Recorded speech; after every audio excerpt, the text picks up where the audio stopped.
Everybody, hope you're doing well. Happy Wednesday. Oh my gosh. Thanksgiving is just around the corner. Yeah, But that's today, crazy. I know. But today we have a couple interesting things we want to talk about. First, I guess it's a Piker family reunion, right? We're going to talk about Hasan and Cenk, Right. or But I in should different say in different stories, yeah. in different and completely different stories. So I guess as we should say we're talking about Cenk and Cenk's nephew. Right. That's as right. uh Sean always likes to point out. So first we're gonna watch this is pretty hilariously crazy clip of Cenk Uygur of the Young Turks is on Pierce Morgan, and he's on with this guy, this gentleman named Alan Lichtman, who you can see in the bottom right of the corner of the screen. Now we've talked about Alan Lichtman before, but in case you haven't heard, let me give you the little background on this guy. This guy is a historian who basically looked over a bunch of data, and it's actually interesting because I didn't know this until I looked up his Wikipedia page. He looked up a bunch of presidential data and used some sort of model that was an unproven model used to predict earthquakes. What? Is that Yeah. unrelated to the Well, that has something to do presidential with thing or the model technique that he used to create his presidential prediction method. oh right. So Is if there's an this incumbency, we know that a big earthquake is going to hit Los no, Angeles. no, no, no, no, no, All not right. quite. This Not election is quite. going to cause earthquakes? It's I don't understand exactly what it is, but it's something about how let's see, it says let's see, the keys were selected based on their correlations with presidential election results from 1860 to 1980 using statistical methods adapted from the work of geophysicist Vladimir Kiles-Borok, unproven methods for predicting earthquakes. Okay. The broad strokes of this is this guy fancies himself a big time academic who's Yes. predicted like 19 out of the 20 last elections, and he 19 out predicted of no, 9 out of 11. 9 out of 11. Okay, look. Close, close. So he's all but hurt now because he predicted Harris was going to win the election, and obviously she lost the election. So now he's just like tearing his hair out. He was streaming the night of the election. I think we might have jumped to him on our live stream a bit where he's just like losing his mind Yes. because he sees his reputation taking a nosedive into the ocean. Right. Yes. Right. So now he's kind of like I think he took a few days off. He said, "Look, I'm not going to stream my normal hours. I got to figure out what's going on." But now he's on Piers Morgan, so he's ripe for attack, right? Right, right. Yeah, just to be clear, so he has these 13 keys. There are these 13 little criteria, and he says that if the person has true on at least 7 or 8 of them, then that means that the Mhm. incumbent party is going to win. And why it's 7 or 8, we have no idea. Like, there's no scientific reason why Well, I guess 8 will the just, I guess, yeah, I don't the know. I why guess the there's no tipping point is 7 or 8. Why not right. 4? Why not I don't all? know. Why not all 8 or all 13? Right? Why is it 7? Why is it 8? Sitch? Why not 9? Why not 10? Well, the way he came up with this is he just looked at all this past data and tried to basically force like say, okay, like let me force all of history through a bunch of data points to figure out what is, Right. retroactively, what can I discern from it? So, Yes. so This and is the king he's of post hoc reasoning, right? right, right, right. Now, but to his credit, he has predicted 9 out of 11 correctly, starting with Reagan. And Mm-hmm. the 3 that he got wrong was he got Gore wrong. He said that Right. Gore would win versus Bush, but then he said, well, my key model predicts the popular vote, not the electoral Yeah, he switched college, it up. right? But then it's interesting. He said Trump would win the first time, and people were like, whoa, whoa, whoa. You said your model predicts the popular vote, and Trump lost the popular vote but won the electoral college. So people are like, is that really a Oh, correct prediction or not? I don't know. And then obviously oh. this time he predicted Harris would win and Harris lost. So So do you want to go through the keys, just a basic outline? sure, there's a midterm gains, which means like what party gains in the midterm before the election. There's no primary contest. There's incumbent seeking re-election, no third party, strong short-term economy, strong long-term economy, major policy change, no social unrest, no scandal, No foreign military failure, no foreign military success, charismatic incumbent, charismatic challenger. And so he's in this chart that you see, the blue ones are the ones he gives for Harris, and the red ones are the ones he gives for Trump. Obviously, a lot of people have criticized some of these things, saying like, would you really give the economic keys to Harris? Because even if there's a lot of economic like things on paper and points that show that, GDP is good and, the economy is doing well, people still have the perception of the economy doing poorly because food inflation prices are very high. Yeah, prices are still high. They're paying 30% more for groceries than they were a year ago. Yeah. Right. Which And they argue on the show about this, and I'm like, they dude, do. what Now, the his fuck? argument in this video where he kind of lays out his whole prediction model is that it's not supposed to be based on perception. It's supposed to be based on pure numbers, which I think is kind of silly because the presidential election is based on perception, not based on what is reality. So it should be about the perception. And I then don't. like some of the other If ones, grocery prices are 30% more from last year, I don't see how you can call it a good economy, though. right. Well, it depends what kind of economic markers you use. Right. So, and then like he's got like no scandal for key number 9. And I'd be like, okay, well, wait a minute. How is it not a scandal if the president is so infirm that he has to drop out in like, a few months before the election? And it seems like his administration, including the vice president who's now running, knew or should have known that he was not physically capable of running. Like, how is that not a scandal? Yeah, that should be red as red can be. Yes. Because yes. there's so many scandals. There's like the idea that it was hidden, his mental state. There is that Kamala sewed up the nomination without any sort of fight. There were a bunch of disgruntled Democrats who seemed like they wanted to run.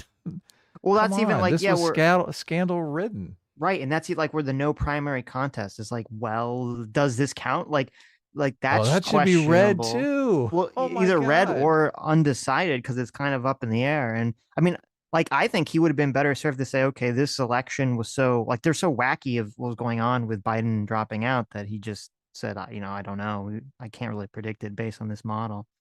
Yeah. This is so funny.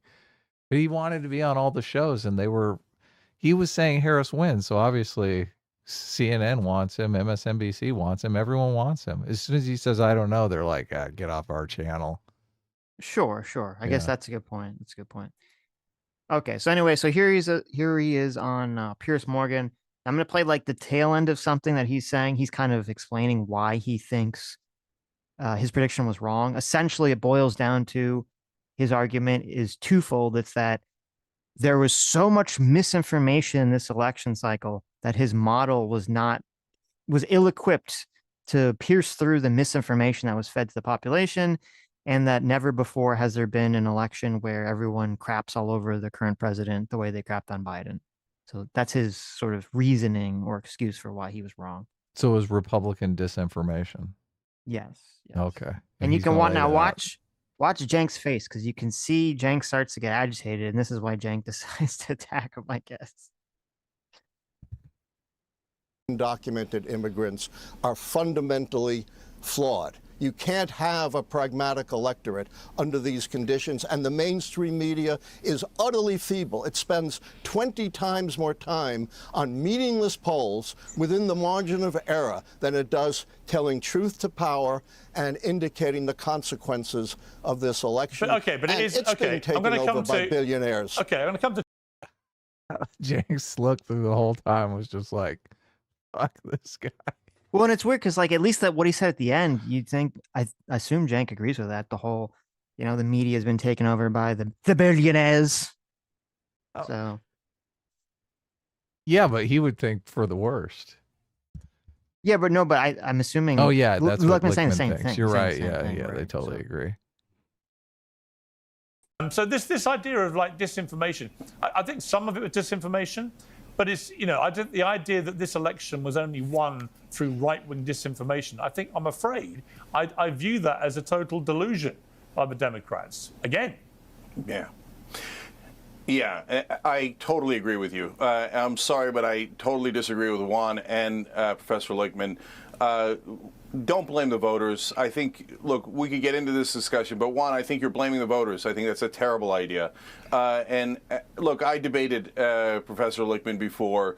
I told him his theories about the keys were absurd. I was right. He was wrong. I said he'd lose his keys. No, you were Couldn't not find right, him and before I the was election. not wrong. And that's a cheap shot, and I won't stand for it. Well, who won, brother? You should not be Who taking won? cheap Who shots won? at me. Who You won? want to make your You point, live make your in point. a total Don't make it world of personal. denial. I read your own followers' comments, and they all trashed you, every one of them, and supported me. Yeah, so quiet with right. your personal attacks. Come find out again. Make whatever Okay. point you want. Yeah. Don't Look, make it you personal. don't know anything.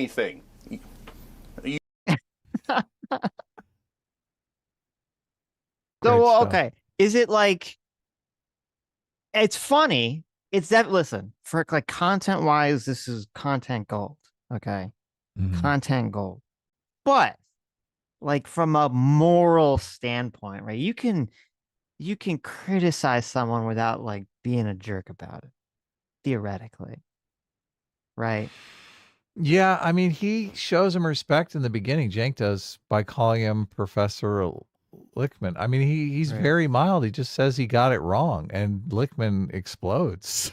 Well, wait, did he say no? He said he was like delusional, didn't he? Wait, Was hold on. delusional the first barb thrown? Hold on a second. Okay. Keys were absurd. I was right. You're blaming the voters. I think that's a terrible idea. Look, I debated Professor Lichtman before. I told him his theories about the keys were absurd. I was right. He was wrong. I said he'd lose his keys. No, you were Couldn't not find right, him and before I the was election. not wrong. He said that. Okay, so it was the keys just were said- he just calling said them you're wrong. absurd. That's all he said was you're wrong. No, he said it was the calling them absurd that was Right. what triggered him. Okay. Because well, he didn't call him delusional yet.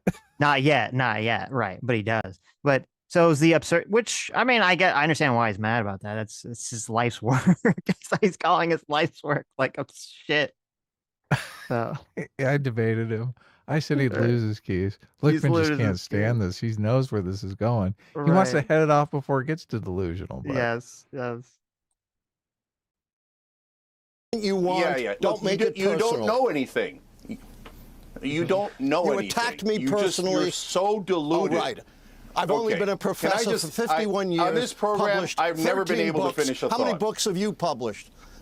No, because you're personally One. attacking me again. Say whatever you want, but I'm not going to Okay, stand but for brother, personal you got it attacks. wrong. Say you were whatever you want. preposterously and stupidly wrong. So, okay, all right. Can I just Don't finish call a me goddamn thought stupid. ever on this show? No, not if you're Okay, personally well, I you proved admitted it. I was wrong. I don't need you to call me stupid. Okay. Can I just say, What it's kind of great to see nonsense you is that? Democrats Yeah, I all know. getting Who along taught so you well. manners? look at everyone else's face. Everyone else is like, "Oh, this is great." Hilarious. Oh my god. Who taught you manners? Well, that's how you listen. Alan Lichtman, Professor Lichtman, he's an older gentleman, right? He's Mhm. bringing out the manners. He's like, Yes. where are your parents? Who taught you this? Jake, what's going on here? Who taught you manners? Isn't it much better just to let those slights and insults roll right off? I don't know. It's a good question. It depends. Sometimes it is, and sometimes I guess it makes you look a little weak, right?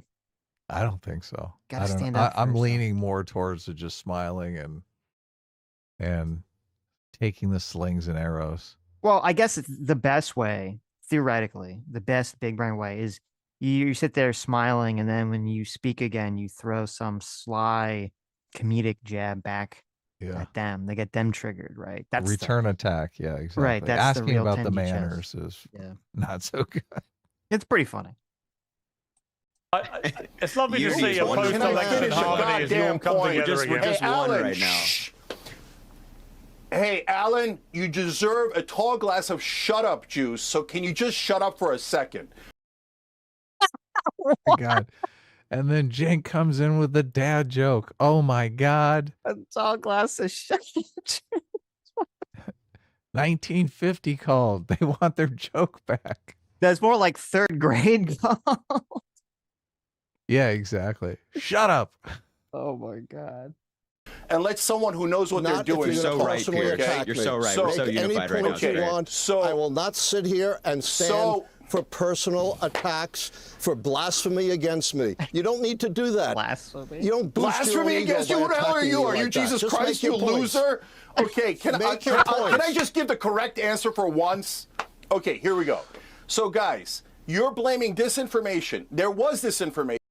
Juan Williams is just like, motherfucker. He's just shaking his head. There was the cats and the dogs nonsense. The points you're making about undocumented immigrants, I agree with, Alan, okay? But that didn't cost the election. The main disinformation was about how the election was going to be rigged. And it wasn't rigged. It was dumb. They won easily. There was no need for that disinformation. You guys are missing the whole point. Okay, I think that was it for the first exchange, the first blows, right? They're still fighting though. Let's just let it roll. Come on. Okay, let's see. The people who are at fault are not other people. It is the candidate, Kamala Harris, the previous candidate, Joe Biden, Democratic Party, Democratic leadership. You guys don't want to admit that they're the problem. They're the cancer in the Democratic Party. So you blindly lash out at the voters, at information, at social media, and you want to shut down anyone who disagrees with you. That's not the correct answer. There are three wings of the Democratic Party. There's the establishment wing that the great majority, almost everyone on television supports and kisses the ass of and does propaganda for. That wing has led to disaster. They lost to Donald Trump twice, nearly lost to him 3 times. And then the other wing is called the progressive wing, but those are two different sets of people. In the progressive, so-called progressive wing, what you go ahead. I was gonna say, I wonder if a lot of this of Cenk not liking Lichtman doesn't have anything to do with the keys or any of that stuff. It's that Lichtman was, he was a big proponent of saying that it was stupid for the Democrats to get rid of Joe Biden. Oh yeah, he's total establishment shill, Democrat shill. Right, and he's saying that now that the election results sort of vindicate his idea that they should have kept Biden. And that's probably like, if I was to do some mind reading, I would wager that's sort of what's, why Cenk is so against him. Like if he had been pushing for some progressive candidate, maybe Cenk would have been like, yeah, right on, brother. Go Keys. I am surprised how much of a Democratic shill he is in this entire conversation. I thought, look, you're supposed to be a scientist, objectively measuring things. You come off like a partisan hack. So I don't know how you can be objective about any of this stuff. What do you think he says that makes him come off like a Democratic shill? He's basically using every Democratic talking point about the election and why they lost and all. He sounds like he belongs on MSNBC. Well, I don't think he's like, when he's talking about like blaming misinformation, he's not doing it. I don't believe he's doing it from a Democratic perspective. He's just doing it to explain why his system failed. He's not doing it to carry water for the Democrats. I mean, we can listen if you want to listen to that. Not really. But. Yeah. Well, we can listen to it. If you hold on, I had my notes up here. I love the fact that Cenk is just separating the voters out from the politicians, which I think is super important in this. It is, and not many people take notice of. I believe that is Anna's influence. Anna's very good about separating the voters from the politicians. Where I think Cenk was a bit more clumsy about that in the past, but now he's like, look, we got to bring these voters in. Like, if we want to rip on Trump, we can rip on Trump without ripping on Trump voters, which I do think is it's smart. It's very smart. I wish more progressives would pick up on it, because those are voters that could vote for you in the future as long as you don't offend their sensibilities. So, and these people are not online debate bros who, can take a punch. Every time I talk about being sensitive about offending voters, everyone's like, oh my God, they're right-wing snowflakes. No, they're fucking, call them what you want. Like, you want them to vote for you in the next election. Right. I don't think you should be openly insulting them, and calling them snowflakes is openly insulting them. So no, you are correct. And that's also another thing that Lichtman said that was probably, is what get Cenk's reaction, was that he said that that America doesn't have a pragmatic, rational electorate. Oh, so there he goes. Look at this. Right. So he was 100% attack, and that's why Cenk was talking about with Juan, saying with Alan, like, you're attacking the voters like it's stupid, and it is like if you're trying to win the votes, obviously it's stupid, but I don't know what Juan's motivation is. Alan's motivation is not to win elections. It's just to defend his own system that he's created over the years. So he doesn't really care about like attacking voters or anything like that. So many personalities online. I mean, that's their bread and butter. Like they want to build an audience that wants to literally attack other people who disagree with them, regardless of whether or not they're, working class or rich Democratic elites. Which I just think that's dumb. That's totally dumb. You want to bring people over to your coalition. Of course. Why are you offending them needlessly? Right. Yeah. True, very true. Yeah, you're delusional. Can you vote for me in the next election?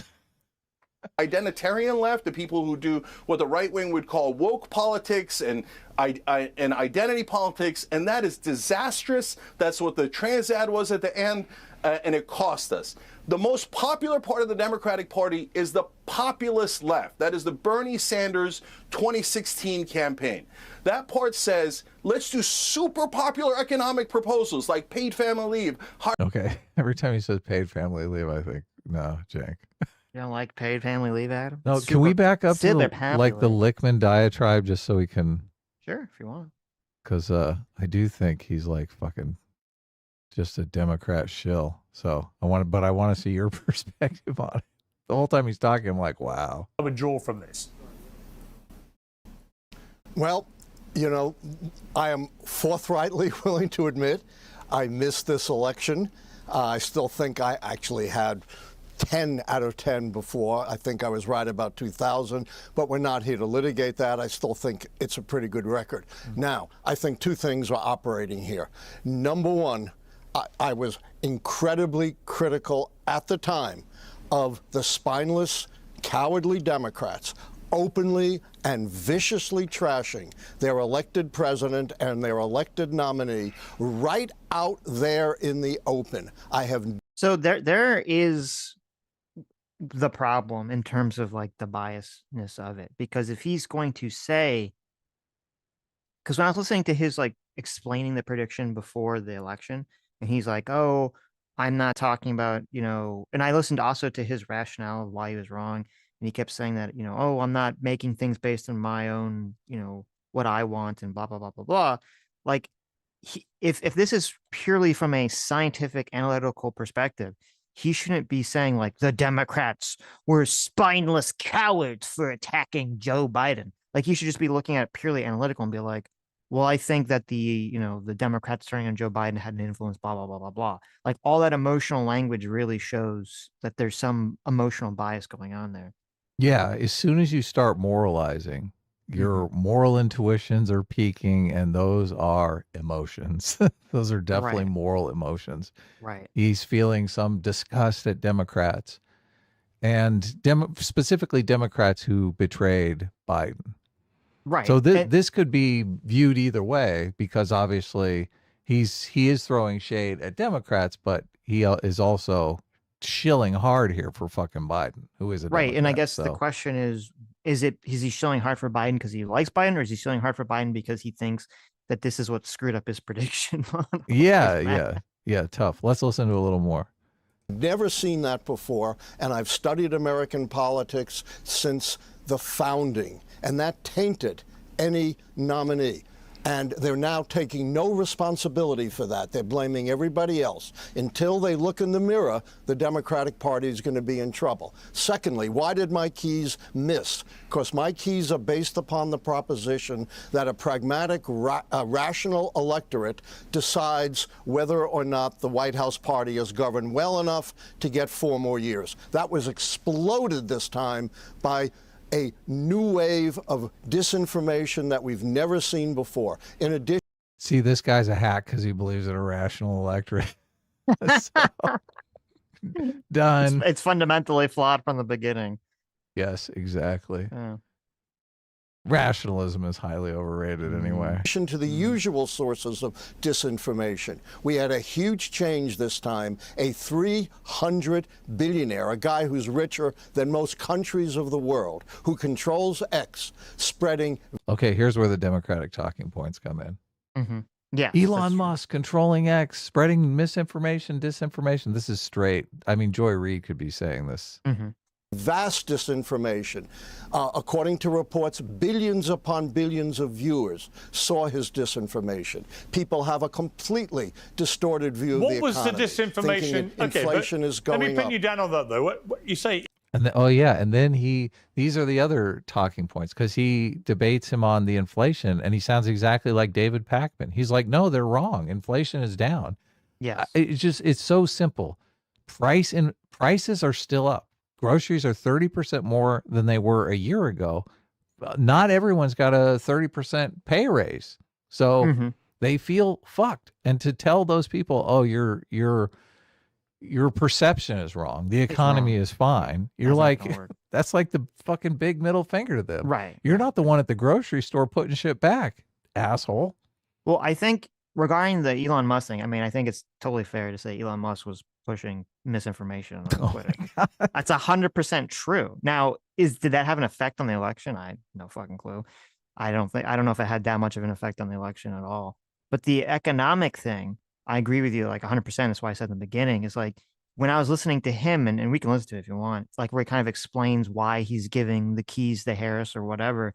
And he's like, because he's addressing this, he's like, oh, people are saying that, oh, the perception of the economy is bad, but the prediction model is not based on perception, blah, blah, blah. And I'm listening to this and I'm like, well, then to me, it makes it seem like then the entire process is messed up, because elections are based on perception.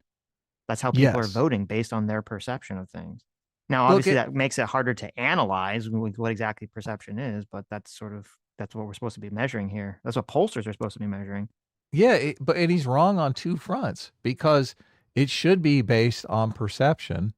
And like in reality, I don't see how you can say groceries are 30% more than they were a year ago and the economy is fine. Like, what? How is that a good economy for people? Of course. Unless everyone got a 50% raise, it's not a good economy. Right. You're just high. Well, you're totally smoking your own supply, dude. I think the reason that he's not using perception is he's really trying to create, and maybe it's not really feasible to do this, is that he's trying to create a model to predict elections that exists purely based on like some kind of factual analysis that doesn't require polling, doesn't require, perception or something. Because polling is impossible now. Well, yeah, exactly. So, and I don't know if that's even possible. Then maybe it's just a pipe dream that one can even accomplish such a feat. But this is kind of the first election where the pollsters kind of just gave up, right? They're all like just throwing polls out at 50-50. They're like, this polling thing, it's impossible now with everyone on cell phones and caller ID. No one picks up the phone and everyone is completely self-selected. Like polling is impossible to do. And then you've got online, but you've only got a certain number of people that are on, quote unquote online people. So you're selecting for that. Right. It's just, yeah. I'm wondering when they're just going to ditch polling altogether and just go into these elections blind. Like, we have no idea who's going to win. Like, I mean, there's too much. There's too much money in the industry of polling. It's never going to happen. But the thing that'll be interesting to me is, they've for all three elections, they had a lot of trouble polling the Trump constituency. They'd always underpolled Trump. Even when they'd say that, even polls that were saying that they thought he was going to win this time were still underpolling him. And so it'll be interesting to see in 2028, is it a Republican thing or is it specifically a Trump-related thing? Will they be able to correctly poll or more correctly poll 2028? I think it's a technology thing. Yeah, but why is it very specifically, like, why is it affecting Republicans so much more than Democrats, I guess? The technology. They're able to poll Democrats accurately? Did that happen? Well, it seems like they always like in these pollings, the Democrats always overperform and the Republicans have underperformed. Yeah, I don't know. So that's the question. Maybe Democrats are more online people. You don't know anything. You don't know anything. You attacked me personally. Okay, where did you want to go? Oh, okay. So then, so this was their first tagged. And they come back to this. They have a round 2 here, which is pretty Right. hilarious. So here I'll play Still steaming. the lead up to what causes all this.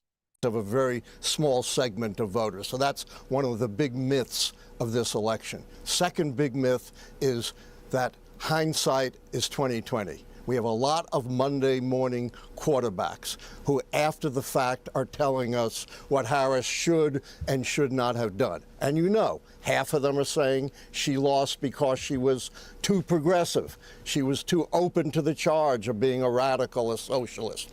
The other half have said, of course, she lost because she wasn't progressive enough. We heard that from Cenk today. It's all sports talk. Uh-oh.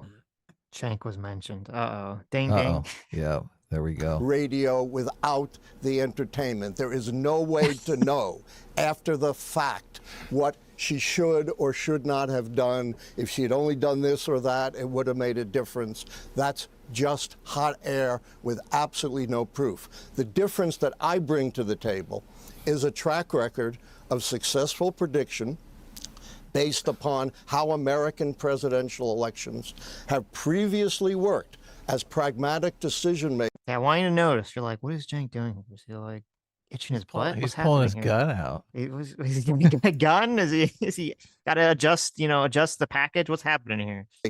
On whether or not the White House party has governed well enough. And then my analysis is based upon what's changed, what's shattered the pattern. Oh, he's getting his keys.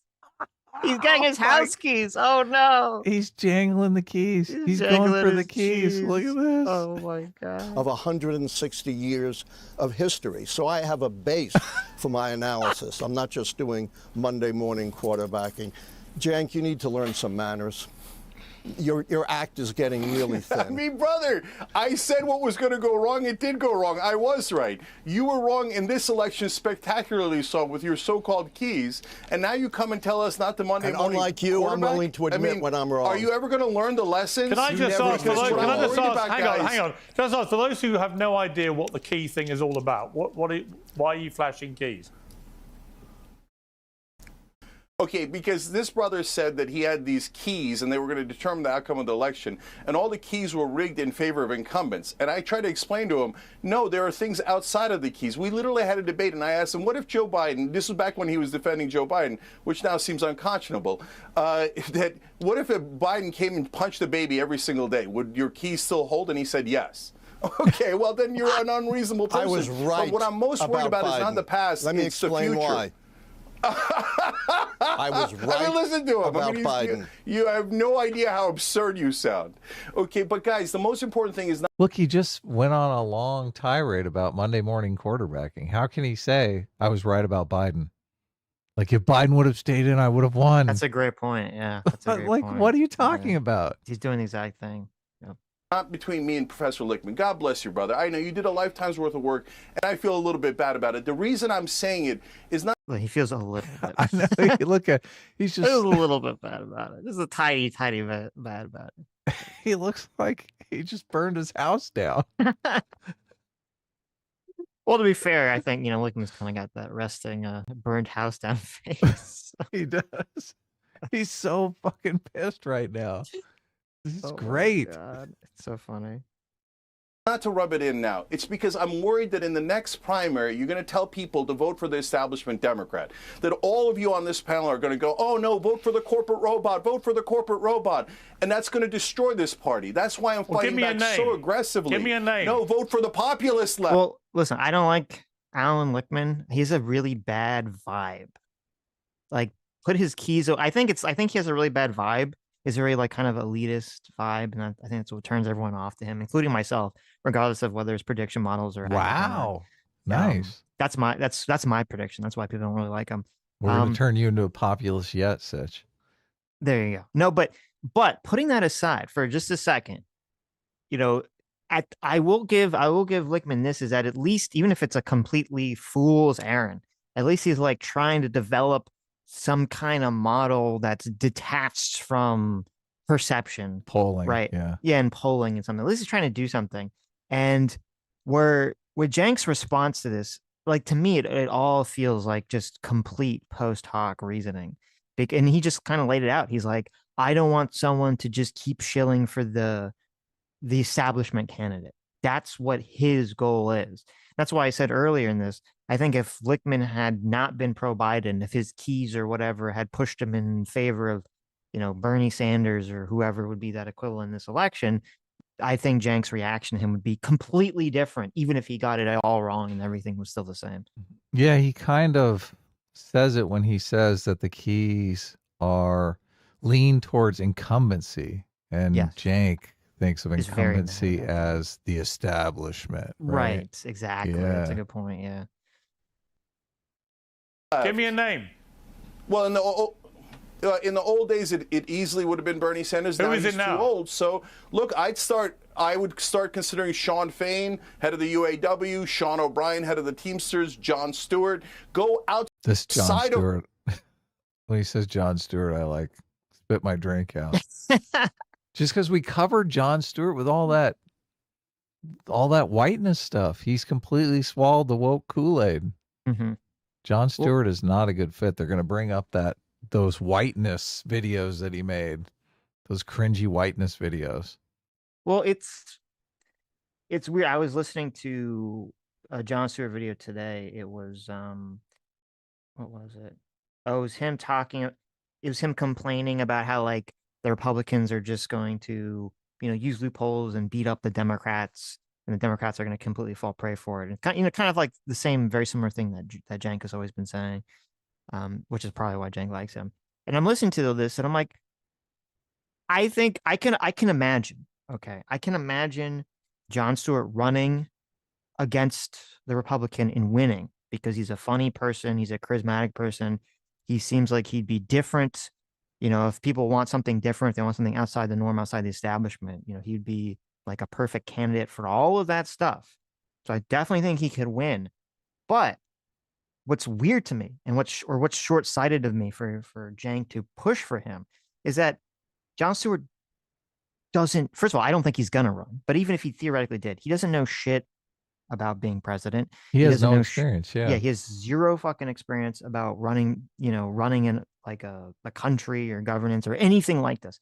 And what's going to happen with that situation is that since he has zero experience, it probably would mean that there'd be a high likelihood that if Jon Stewart won, he would just rely very heavily on the Democratic Party to create policies, to staff positions, to do all this stuff. And Cenk would be sitting there having like a meltdown. Conniption Like, fit, no, yeah.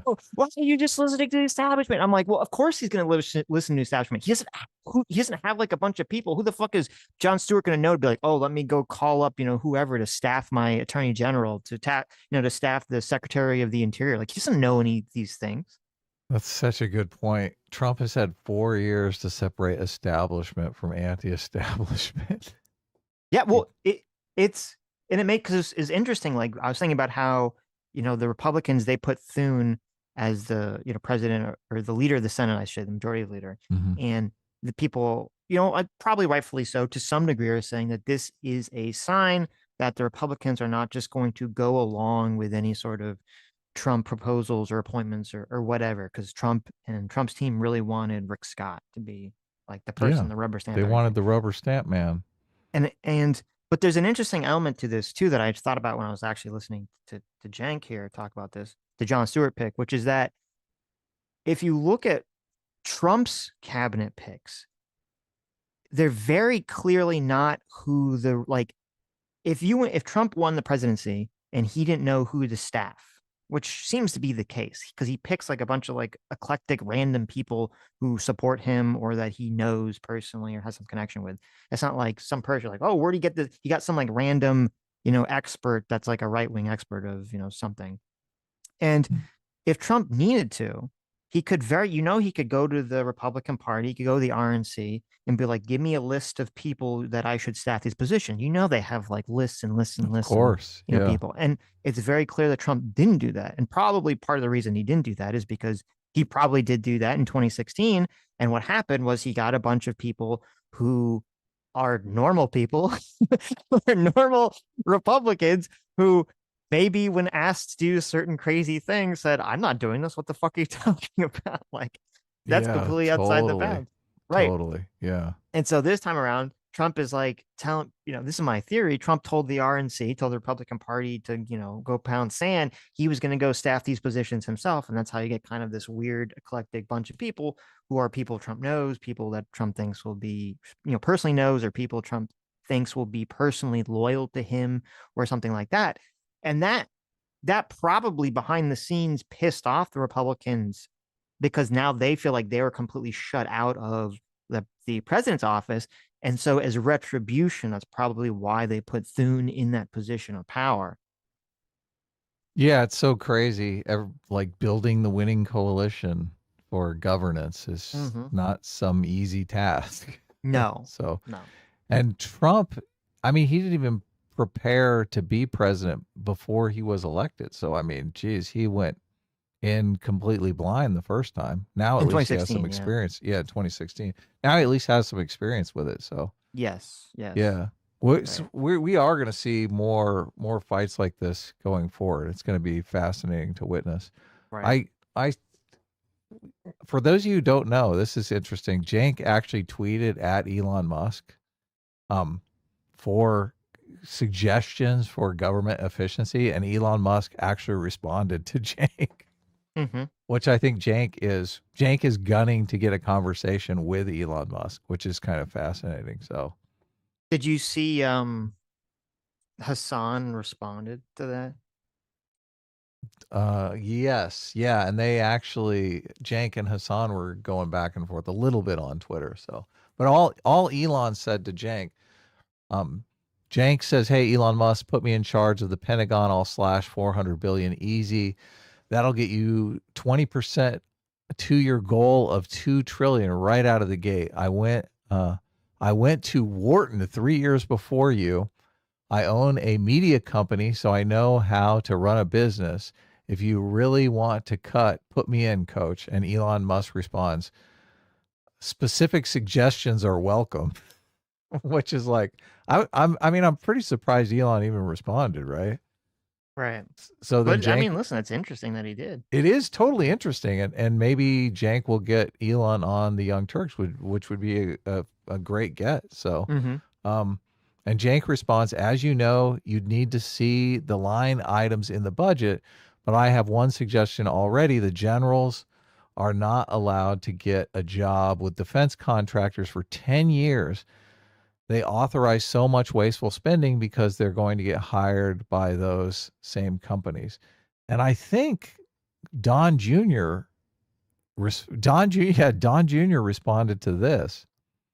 This is a great idea that has been discussed.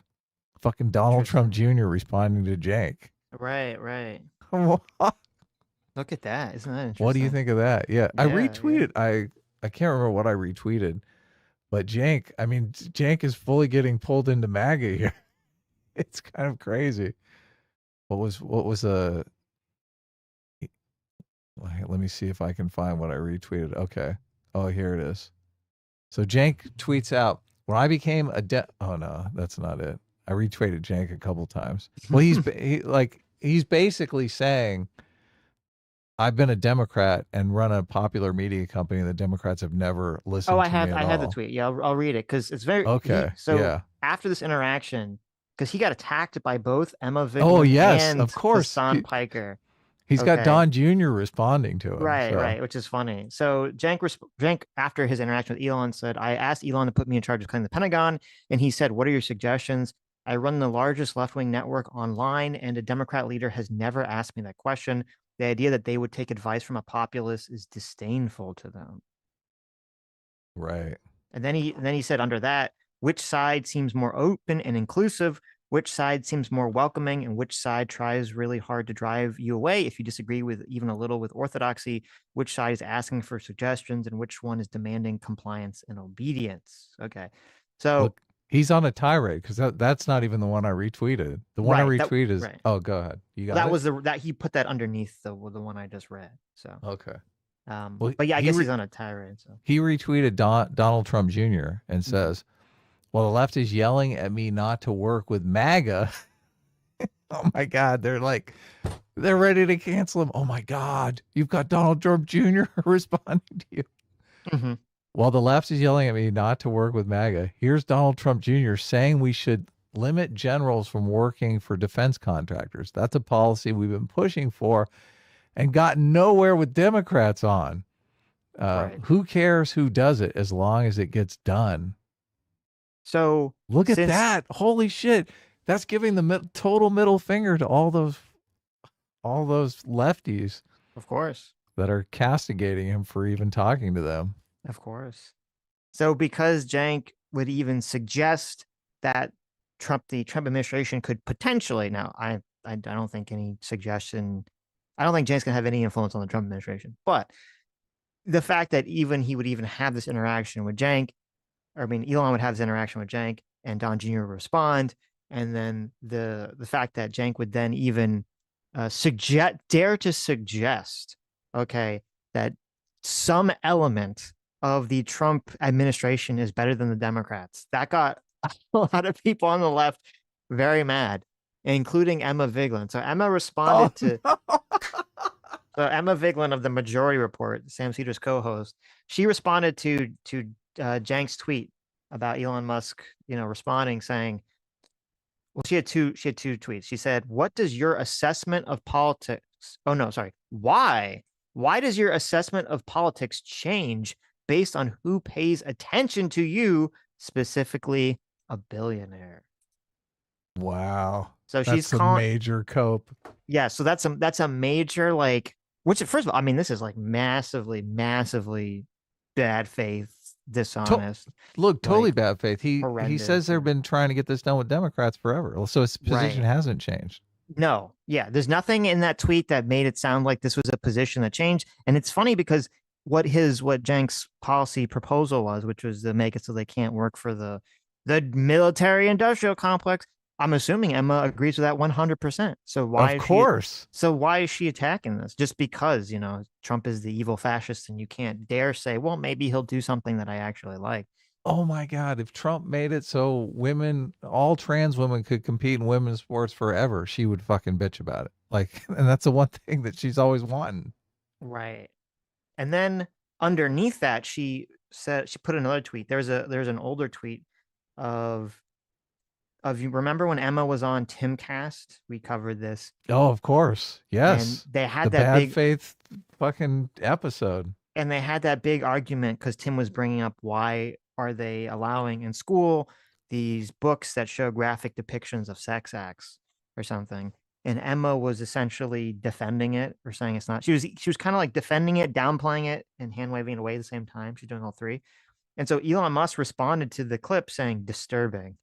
So Emma posted this interaction and said, "It's a badge of honor for me that this union busting natalist freak," meaning Elon, "finds me disturbing. But I guess being populist means having the richest person on earth agree with you. That's how you know you're challenging power, for the people." This is the idiocy drives me insane. Sitch. The idiocy. The idiocy. Well, Like it's I literally I have to disagree with him just because of who he is. yes. Yeah. Ridiculous. It feels like so many people, they never grow out of like the high school clique phase of existence.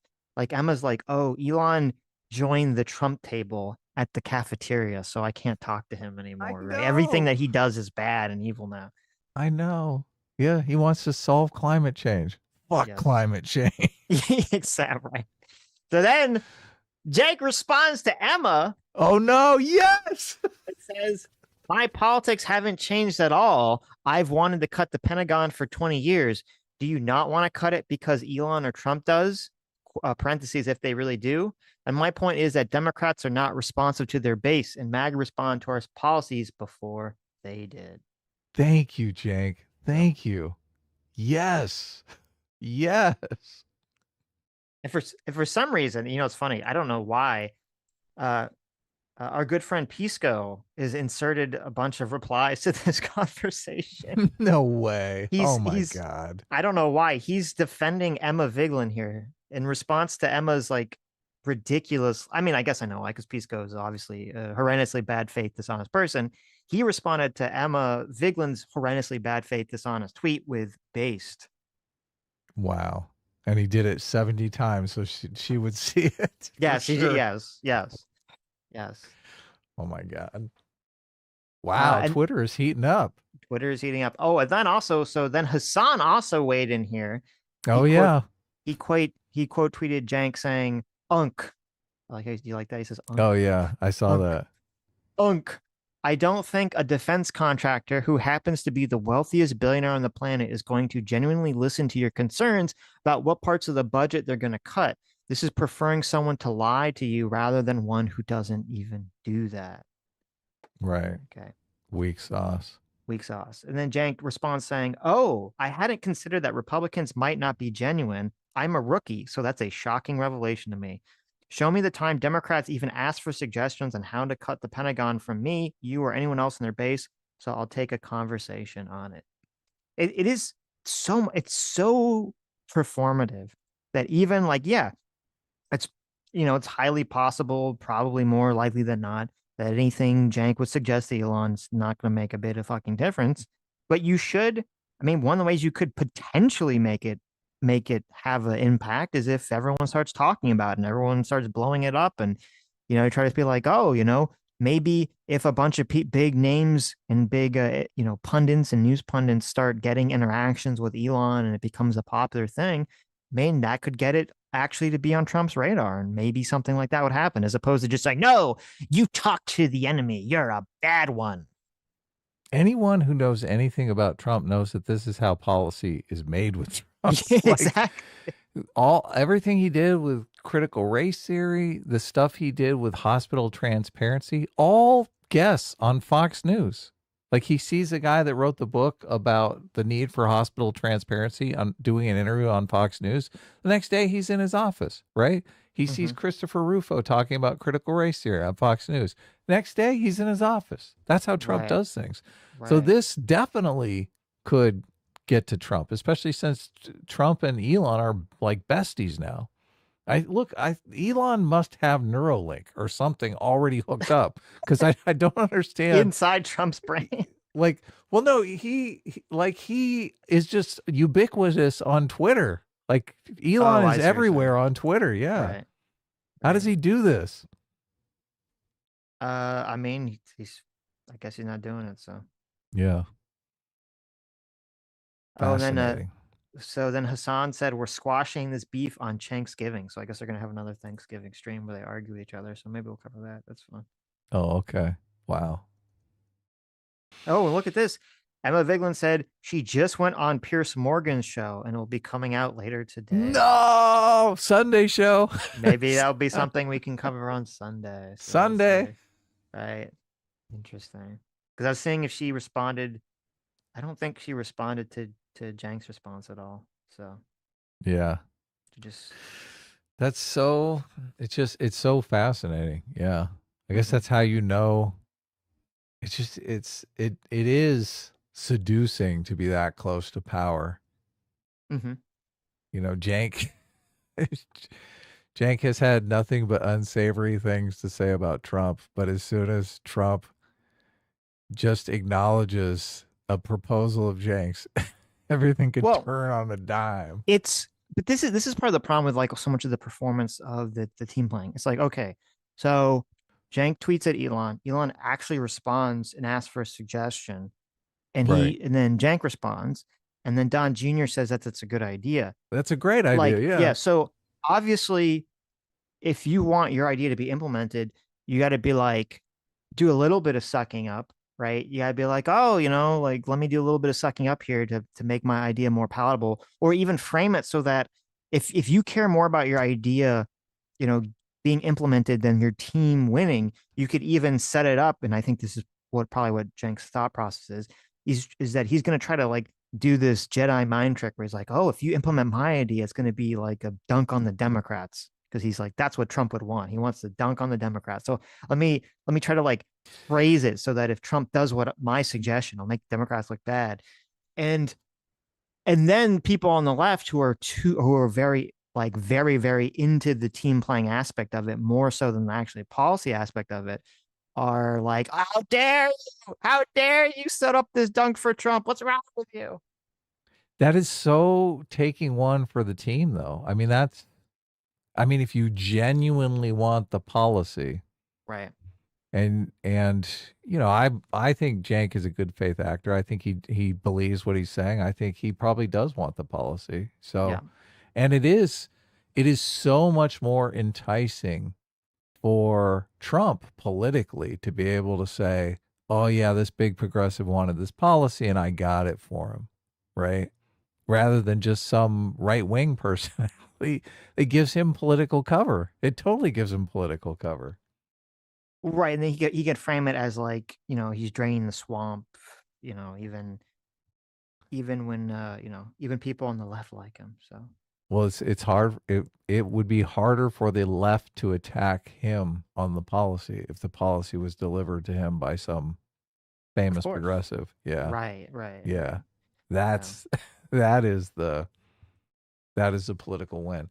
Obviously, Cenk is going to suffer for it, though, because the Majority Report is never going to live him down. They're going to call him MAGA. They're going to start saying he's a right winger. Well, I guess they already are, though. They talk about this on the show all the time, which it's laughable that Cenk and Anna get characterized as right wingers, but obviously we get characterized as Well, they're not right-wingers too, socialists, so which I also think is laughable. But if I called myself a right winger, I'd feel like such a phony. Right.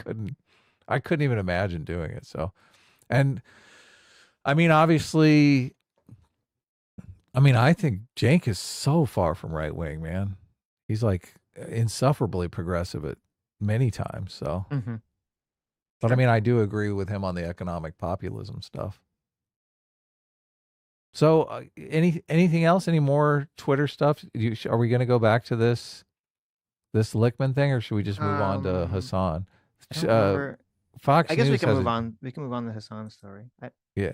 Yeah. Fox News did like a huge hit piece on Hasan here.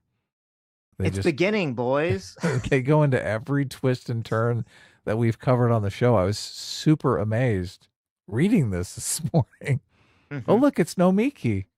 Nostradamus right here in this photo here. What photo are you looking at? She's in the article. If you go down about halfway, there's a picture of Cenk and Hasan. I don't know who the black gentleman is, but I know Nomiki just from the Nostradamus on election night. She predicted that Kamala Harris would win in a landslide. I think it was like 304 electoral. So, and they got the Houthi pirate in here. Right. Although they say he's a pretender. I don't know if they did any actual reporting on that he's not a Houthi. We'll see. Let's read a little bit of this article here. So, so it has been reported by Twitch streamers that their ad revenue rates have dropped. Some of their ad revenue rates have dropped substantially.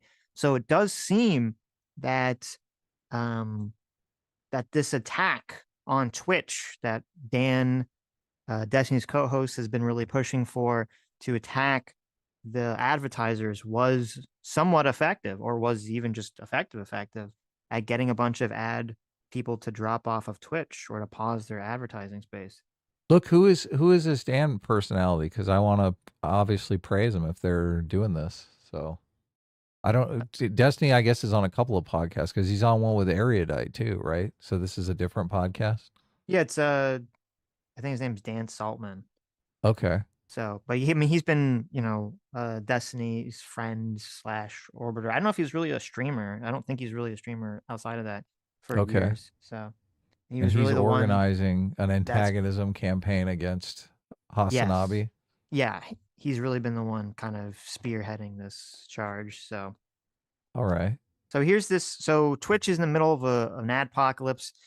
So here we have Fox News posting an article about it, which is kind of not ironic, but kind of funny too, because if you remember, the adpocalypse on YouTube was also started by a Rupert Murdoch-owned papers, both the Times and the Wall Street Journal.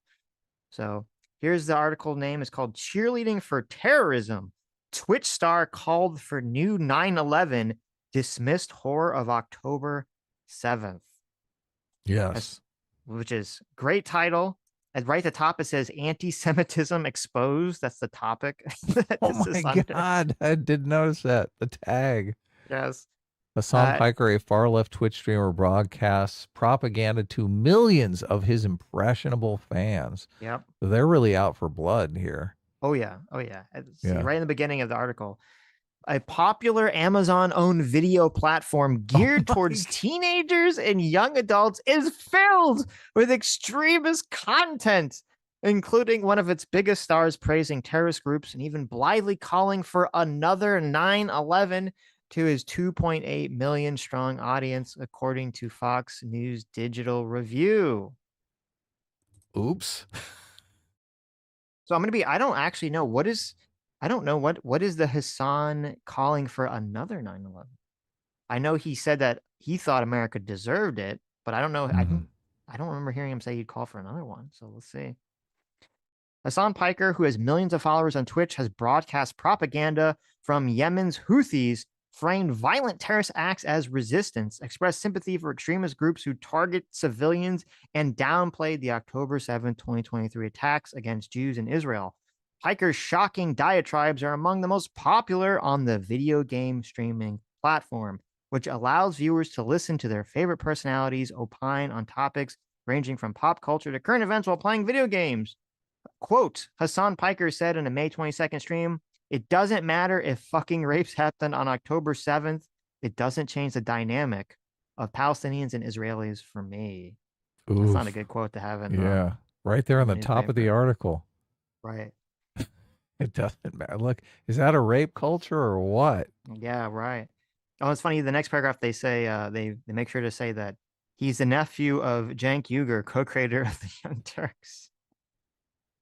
Piker, a 33-year-old Turkish-American commentator who lives in California and grew up in Istanbul. They're throwing it all at him. They are, yeah. Is a former producer for the far-left internet commentary program, The Young Turks, and is the nephew of co-creator Cenk Uygur. Yep. Yeah. His Twitch streams regularly hit over 1 million views and often have as many as 30,000 viewers at a given time. Well, how do we get 30,000 viewers, Sitch? What's going on here? How's he got so many viewers? You gotta promote terrorism, apparently. Oh, okay. Well, I guess we're gonna stay small and we're niche, as they say, right? This article is like really designed to stick it in the craw of Twitch. It's very hilarious. And also, look, here's the guy. They bring up the guy who got stuck on the stream with him. They reached out to him for a comment, which has to be uncomfortable, right? Oh, yeah, he did not respond. That stream. Oh, that stream that Hasan set me up on left me to watch fucking Houthi rebel dances. Yes. Well, here, let me read this part. This is funny. So the next paragraph says, the political commentator has a cult leader-like status among his fans and maintains a Discord server with 125,000 dedicated followers. Many are almost certainly very young. Of as course. the minimum age to join Twitch and Discord is 13. A Pew study found that 22% of teenage boys use Twitch. So they're really... Oh, in a 2020 Statistia report revealed 34% of Twitch users were between the ages of 10 and 19. So they're really hitting hard the think of the children that, Hasan is propagandizing to, which is totally fair, by the way. Of course it is. Fuck yeah, look, he's setting people up for failure with all this nonsense. And then they talk about the thing that you're talking about. In a recent stream, Piker broadcast propaganda from the Houthis, an Iranian-backed group in Yemen. Blah, blah, blah. In the stream, which was posted on September 28th, Piker showed fellow Twitch streamer Nick Polam a Houthi musical released by the militant group and said that it was an act of resistance. Quote, they do like musicals about like their fucking actions all the time. They love walking over like the American flag and the Israeli flag side by side. During the same stream, Piker broadcast propaganda video of armed Houthi terrorists seizing a cargo ship and expressed admiration for the group. Piker said, quote, they're flexing. You have to understand this is a deterrent. Their goal is to film it and show to the world. So that's great for this Nick guy. He's like in the thumbnail. He's in the screen chat for all this stuff. Yeah, look, it's putting pressure on him. Like, Yes. aren't you sad you ended up in this horrible article about Yeah. fucking terrorism that you're going to have to talk to your dad about, your mom Mhm. about? Right. Hey, I saw you on Fox News in an article. What is this about you supporting terrorism, son? Poland did not respond to Fox News Digital's request for comment about But I bet he exchanges with called Piker. Hasan Piker immediately Of course. after they called him. Piker often and passionately defends the anti-imperialist motivations of Middle Eastern terrorist groups. Jeez. During a stream on October 13th, 2023, Piker berated a viewer who challenged his position on the Israel-Hamas war, saying, quote, "You want every single Palestinian to be fucking executed ruthlessly on the streets so you can build another fucking theme park on Gaza, you fucking baying pig, you fucking bloodthirsty violent pig dog, suck my dick." They put his "suck my dick" in there. They put it, well, they censored it. It says "suck my D," blank, blank, blank. But... this is, they're so out for blood here. Mm-hmm. Oh my God. This is who your child listens to. Mr. Suck My Dick. Oh, so here they say, though Piker says he's not, I like it, though he says he's not aligned with Hamas. Though Piker says he's not aligned with Hamas. Okay, and we don't many, know, I assume, are good people. Exactly. And called October 7th attacks one of the most unjustifiable and unimaginable and ongoing acts of cruelty. So look, there you go. Shortly after they began, his rhetoric has become more extreme since the Israel-Hamas war began, and he routinely defends violent Palestinian actors from any criticism. Quote, "I don't feel comfortable placing the blame of a violent settler colony that has killed and displaced tens of millions of Palestinians on Palestine. I don't feel like it's appropriate to lay the blame in the hands of anyone that is resisting against their own brutal occupation," Piker said in an October 19th YouTube video about the death of Hamas leader Sinwar. Wow. That's insane that he said that in response to Sinwar. Wow. That is so crazy. Can they update his Wikipedia page now that there's this article? Oh, they can. Yeah. That's a good point. They will never do it, though, because Wikipedia is all run by commies, basically. Unfortunately. So. During an April 18th stream, Piker expressed that Hamas was the lesser evil next to the Israeli military. Quote, "Hamas is unironically evil. Ugh. Yeah, I know. Hamas is unironically the lesser evil of the two," the streamer said.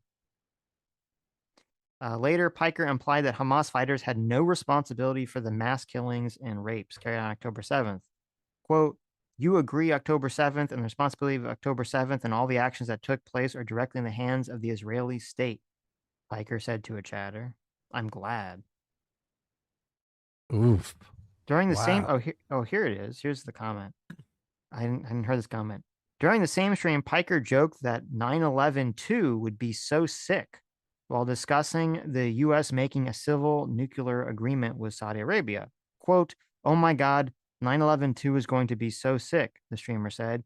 "Give Saudi Arabia a nuke so they can do 9/11/2. Wow. Wow. Well, to be fair, I haven't seen this clip, but to be fair, I would wager his point is not that he's in favor of 9/11/2. He's saying that they're going to do it because, the majority of the 9/11 backer 9/11 hijackers were Saudis. Or Saudi, yeah. So that's my guess would be that that's actually a pretty dishonest framing of the comment. So we might be able to find a link to the clip because there's I'm sure we will. I'm sure someone videos it, right? in here.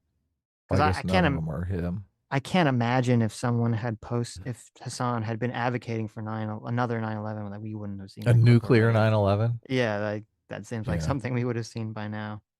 You can't really tell from the quote, so it definitely could be. And they do this all the time with people on the right, where they make a quote sound salacious. Of course, most of what all media does. Yeah.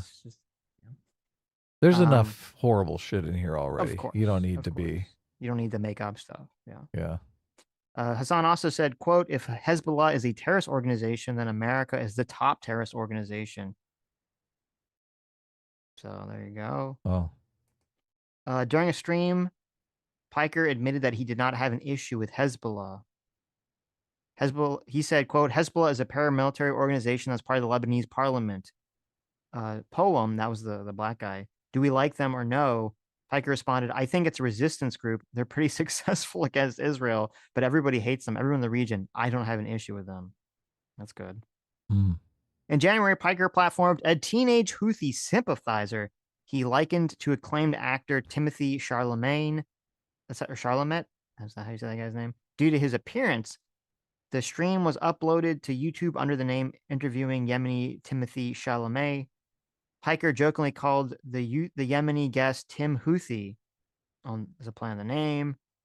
The interview subject, Rashid al-Haddad, denies being a Houthi fighter, but has gained notoriety for hopping on a ship captured by Houthis and posing as one of the militants. So there was an interesting video by, was it Willie Mack? Mm-hmm. Yeah, there's a Willie Mack show did an interesting video in a tweet thread about this, and he pointed out, very interesting, and here's a picture of it. I'll send it to you. You can bring it up. Before that interview, he was directly asked on, I think, Instagram, it looks like, if he is a soldier, and he said that he was. So Right. now, obviously, he could be lying. He could just be trying to do shit for clout on the internet, which is definitely possible.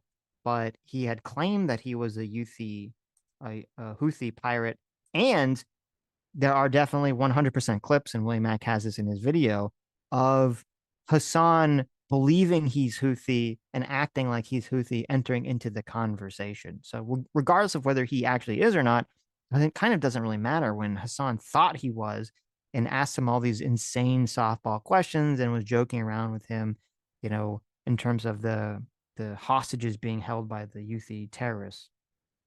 Yeah, it says everything about Hasan. Really does. It does. And he conducted that interview as if he believed it was him, because he didn't want to ask him any questions that might get him in trouble or Hasan in trouble. Yeah, exactly. At one point in the interview, Piker said al-Haddad asked him through an Arabic translator if he had watched an anime called One Piece. This is so stupid. Which his young audience would relate to. Look, they're really pushing the kid angle. Trying to sell the terrorists to the young audience. When the militant, like they call him the militant, when the militant responded in the affirmative, Piker praised him, saying, "No way, sick. Yes, that's fire. That's so fire." It'll be interesting to see, because his interview is still up on his Hasanabi channel from 10 months ago. It'll be interesting to see if YouTube takes that down, because this article just dropped today. Ooh, that's a good question. Yeah. So will they take down the? We should keep an eye on it, because they are definitely calling out YouTube in this. They are as well. So yes. Hasan said, quote, "We think the Houthis Ansarullah is doing what Luffy would do," Piker said. Luffy is the protagonist of the anime. And Ansarullah translates to supporters of God, which is what the Houthis refer to themselves as. Wow, I didn't catch that when we watched the interview. That's interesting. Let's see. Piker asked him, what does he have to say to dumbasses that consider him a terrorist? What does he think about that? I just banned one of those stupid fuckers in the chat just now, Piker said. So Piker banned someone for calling the Houthi kid a terrorist. Read the part about the Twitch CEO. Twitch CEO. Let's see. Where is that part? What's the first? There's a picture of the CEO and Hasan holding a little trophy. I see that. Yeah. Oh, it's right. It's right there. Oh, I see. Okay. It says, Twitch has not publicly addressed Piker's comments, but in a 2023 interview with Bloomberg News, Twitch's CEO Dan Clancy acknowledged being a fan of the streamer. Quote, "I like the frankness and bluntness," Clancy said. He's comfortable saying what he believes.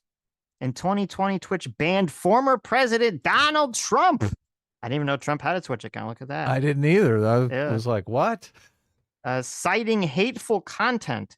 Additionally, the platform community guidelines states that Twitch does not allow content that depicts, glorifies, encourages, or support terrorism or violent extremist actors or acts, I guess, unless it's Hasan Piker. Right. I'm surprised they don't put the whole Dan Clancy sung Happy Birthday to Hasan Piker. Because They that's a must have pretty missed that. strong indictment. Yeah, yeah. They put his ban for saying cracker in there. They put the cracker ban. They put more of the Houthi stuff. They bring up Frogan. They put the video of Frogan. They did, yeah. They had the video of Frogan saying that she hopes military people got PTSD. Let's see. Do they put the Israel was banned from Twitch? Yeah, they talk about that as well. They do? Okay, okay. They put in that Richie Torres wrote a letter to Clancy asking what the hell's going on.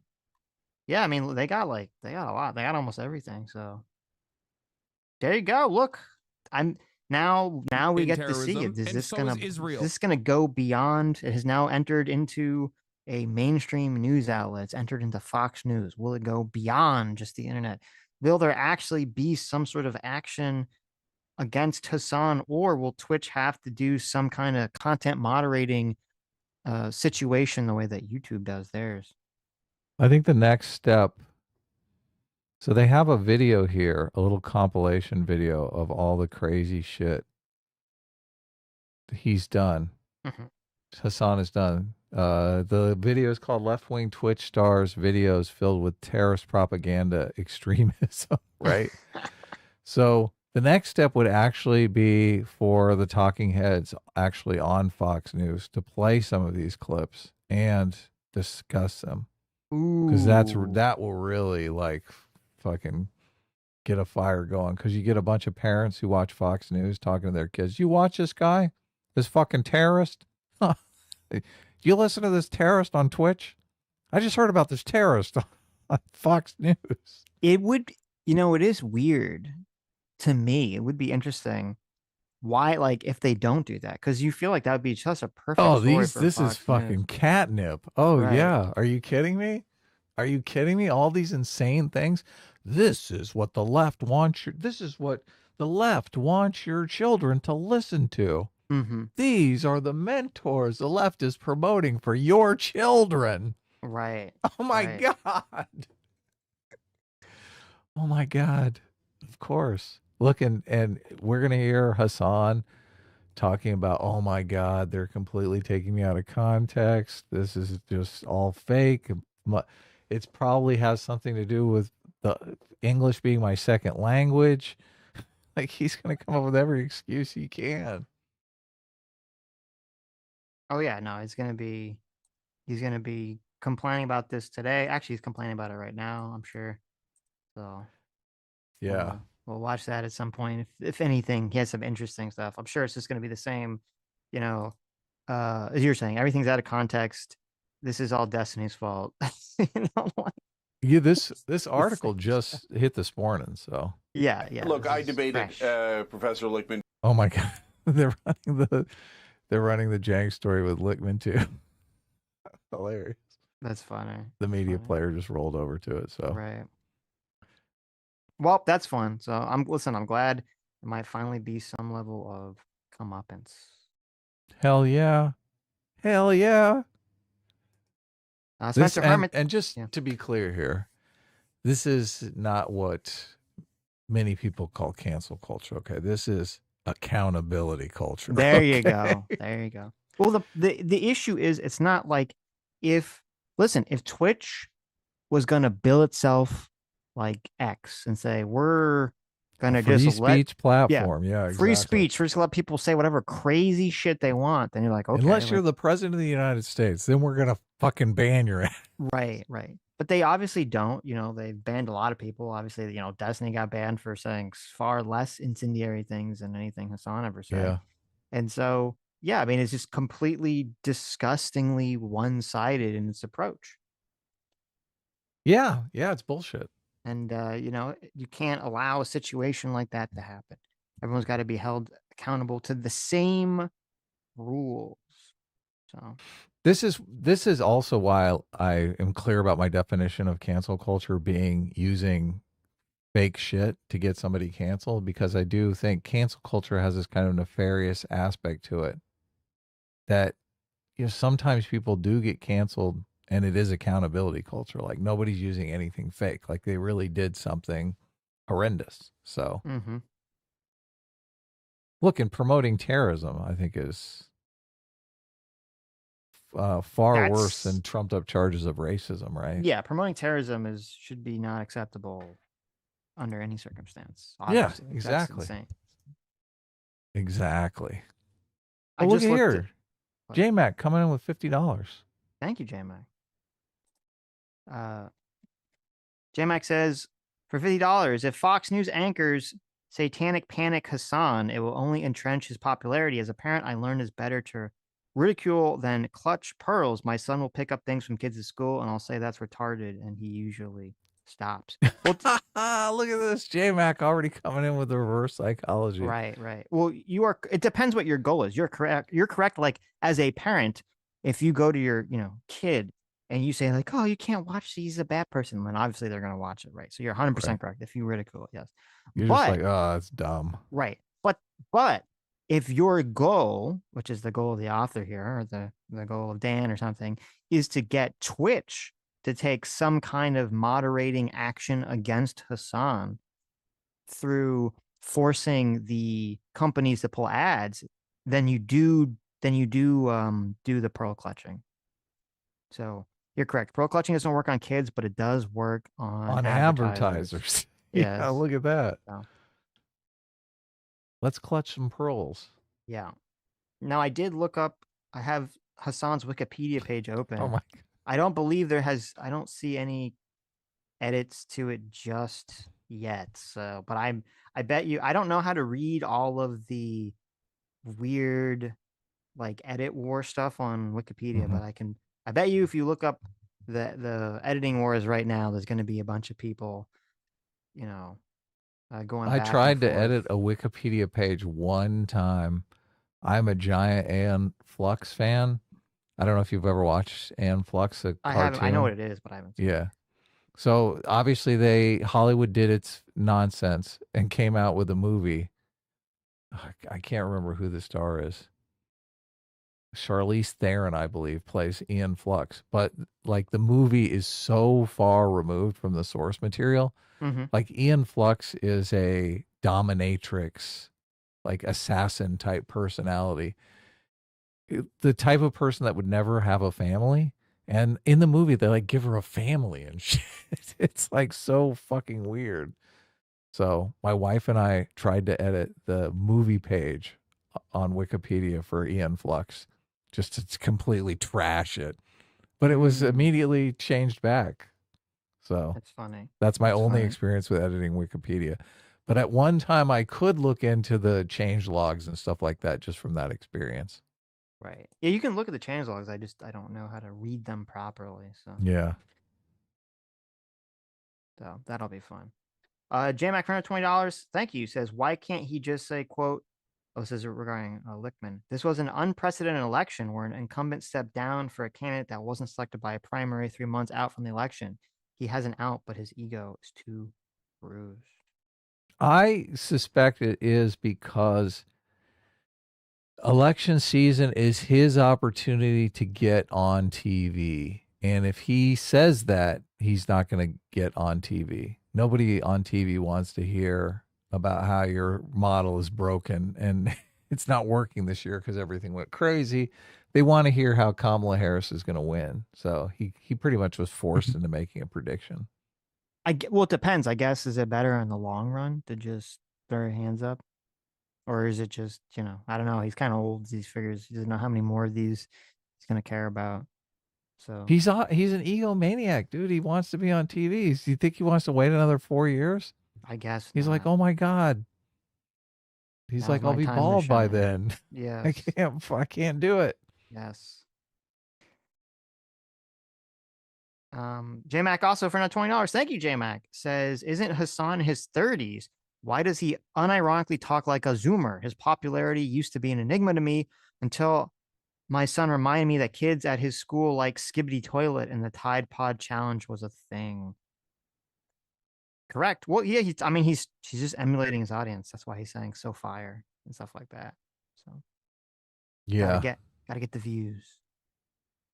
Spencer Harmon for $50. Thank you so much for $50. Says, shout out to my #1 listen to podcast of 2024, 42 total hours. Wow. Well, thank you, Spencer. Yeah, that's great. That's pretty based. Look at that. A bunch of you guys were sending us. I guess look, it does work. You can listen on the YouTube Music app because all this feature is in the YouTube Music app. So, oh, was it? I thought it was people were looking at it was like the Spotify thing. No, I think it's YouTube Music. Let me see here. Regardless. Yes, I believe it's YouTube Music. Oh no, maybe that is Spotify. I think it was Spotify. No, it's YouTube Music. It says right at the bottom. Oh. My top 5 podcasts of 2024. Spencer sent this to me. We're #1 for right, 42 hours. And it says YouTube Music at the very bottom. Yeah. So look, proof. You guys don't need Spotify. Don't make us upload to Spotify. Just listen on YouTube Music. Right. You got the perfect app. We don't get any money if you listen on Spotify. So. We don't get any. I don't know that we get any money if you listen. Oh, I guess we do. Sure. If you're so. I don't know if you guys get ads there, but a few of you actually sent me showing that we were in the top 5. So thanks. Thanks, Definitely guys. Thanks. Yeah. Based. And J-Mac for another $20. Thank you, J-Mac. Says, perhaps we've all been duped. Trump Team Unity 2025. I mean, we can hope, right? But I'm skeptical. If you want to be cautiously optimistic, then good on you. We got some optimistic news. I think I sent you. What's that? And then we got some news that was not so optimistic. Oh, I think Dan Irish tweeted at us the article. Maybe we talked about it yesterday. I think we did, yeah. Trump was saying that he wasn't gonna go against the media, or he'd give the media another chance. Yeah. He was going to give the media another chance, and he said he draws the line at 4 chances. After 4 chances, you don't get another chance. Then if you give a 5th chance, you're a cuck. There you go. That's the takeaway. But then I did see this horrendous tweet from fucking Elon Musk. But I had look, Cenk often says he's the most honest man in America, but it's not true. Sitch and Adam, we are the most honest men in America. So I saw this insane tweet from Elon Musk, and I had to send it to Sitch immediately because it is the, oh shit, we're going down that terrible path. Yep. Elon Musk tweets, Matt Gaetz has 3 critical assets that are needed for the attorney general role: a big brain, a spine of steel, and an axe to grind. What? What? The axe to grind, baby. Look, it gets worse. He is the judge Dredd America needs to clean up the corrupt system and put powerful bad actors in prison. Gaetz will be our hammer of justice. 308,000 likes, 57,000 retweets. Sitch, what is your response to this? This is a JK, right? He just forgot the JK. How many tweets does Elon have to put out, or Trump have to put out, where it's like, where it's not a JK anymore? What's the whole thing? Well, look, Trump draws the line at 4, but I'm thinking just for tweets, I mean, at least 50, right? Come on. You get at least 50 They're freebies. just and tweets. you're like, oh, maybe he's serious on 51. You're like, they're just tweets. He needs 1 joke tweet for every state. Is that the rule? Sitch, you're too hard on people, okay? It's just a fucking tweet, okay? Just relax. Relax. Okay. Look, you wouldn't even seen this tweet if I didn't send it to you.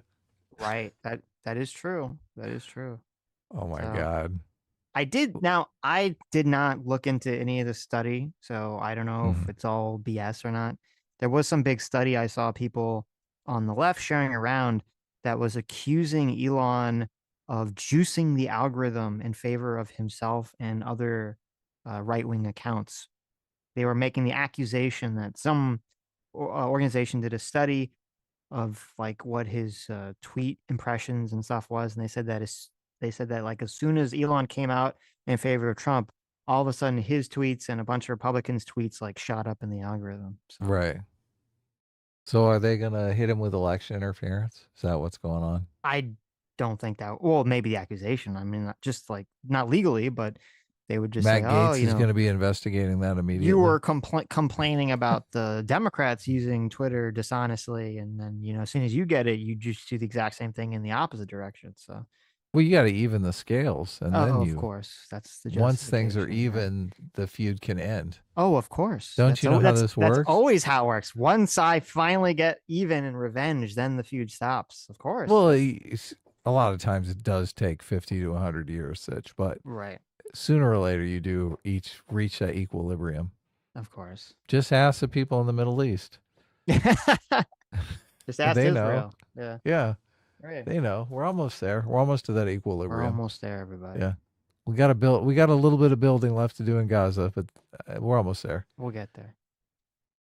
Tom waiting for $5 says, "Did you see that Destiny's angry at Sam Harris for blaming Democrats for Trump's victory?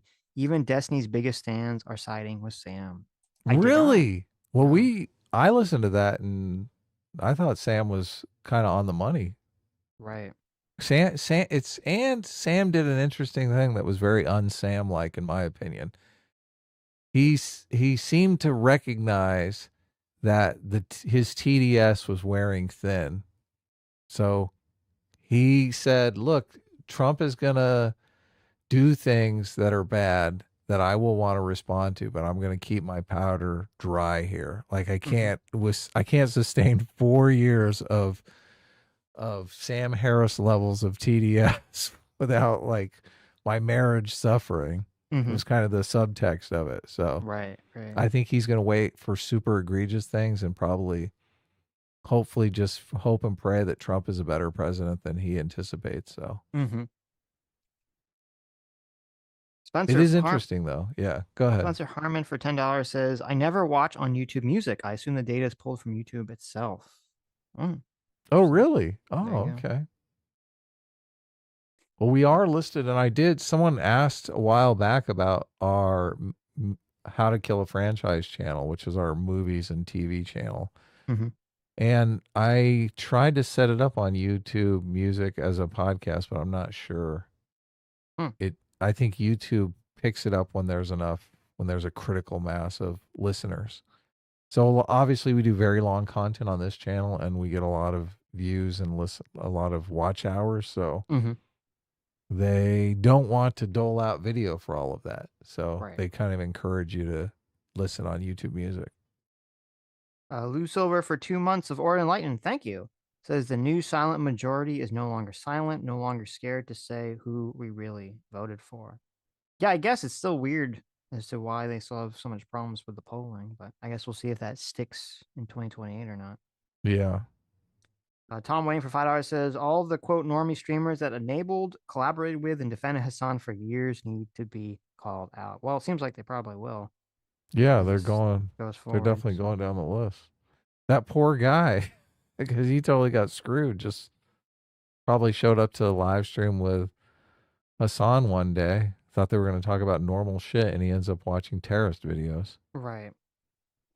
Lou, thanks for Order the Enlightened is a great tier. I think that's like second to the top tier. So, you mentioned earlier about the polling, whether it is unique to Trump. I guess that could be a situation where it is unique to Trump just because they're calling him a fascist right and left. So maybe that would dissuade me from telling some pollster, "Oh yeah, I'm voting for the fascist."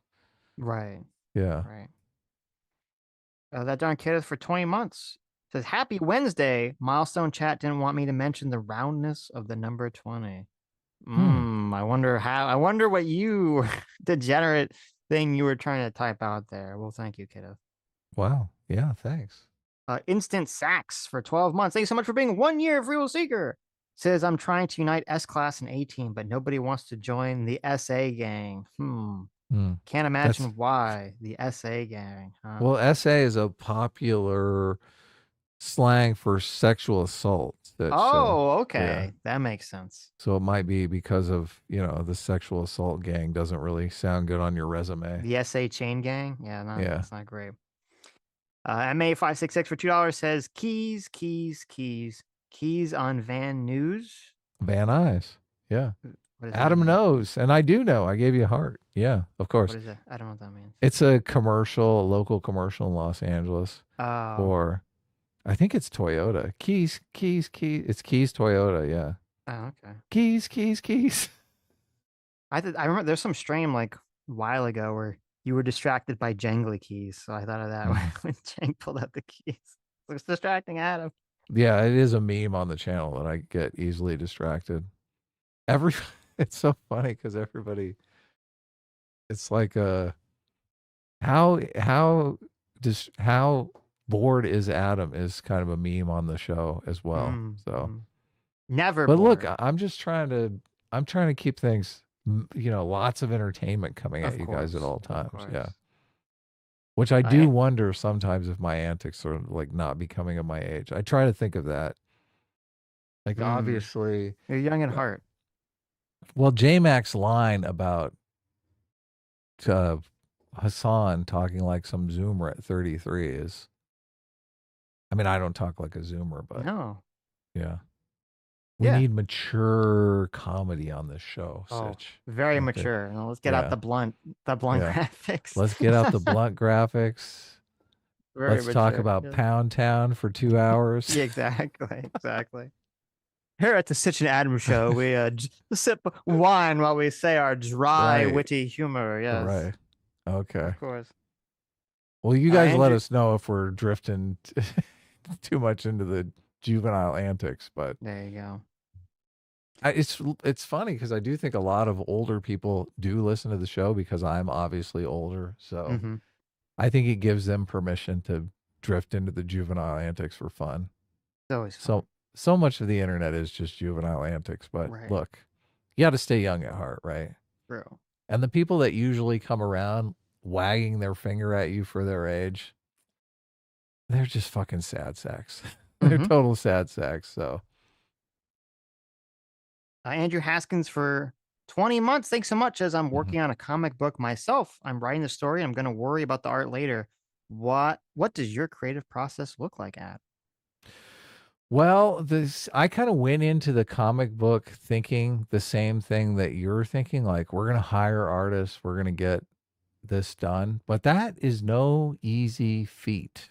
It is not easy to get just to hire artists to do a comic book.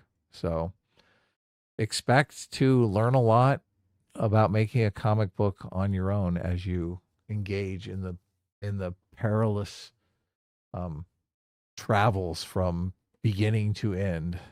Yeah. Hey, maybe if maybe after when everything's done, do a video about like things you learned.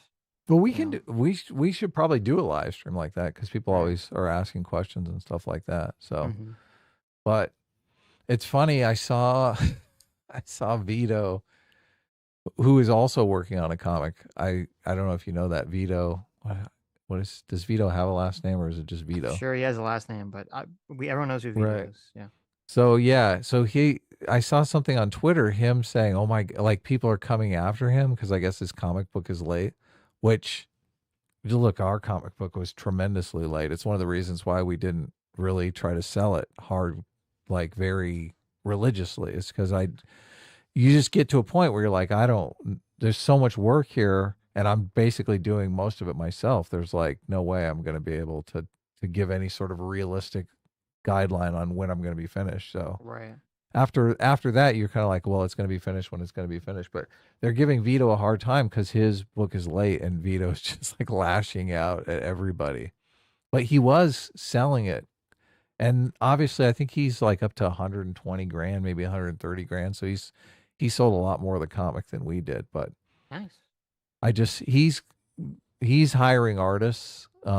So a lot of times you're at the mercy of whoever's drawing the book for you, right? Like if Mhm. they don't turn in pages on time, and once they're like halfway through the book, you're kind of at their mercy because, you know, if they turn in half the book, you can't really just hire another artist for the other half of the book, right? Right. Yeah. Well, you can, but you get like a much different look. So Mm-hmm. I ended up hiring artists, obviously, like Sammy G did some drawings and stuff like that. But I basically put everything together and did like the final drawing on the stuff. And I credited her. CT did some drawings. I credited, Identikit did some drawings that I credited. But I basically went over everything myself just to kind of match it as stylistically one thing. Like obviously CT style and Identikit style is just like night and day. So Mm-hmm. anyway, J-Mac, our circuit fire, thanks so much for the $50. Says there's a difference between being youthfully exuberant and what Hasan does. He reeks of insecurity. Saying slang that I refuse to believe anyone of his inner circle uses is not the same thing as what you do, Adam. Corn Adam is highbrow comedy.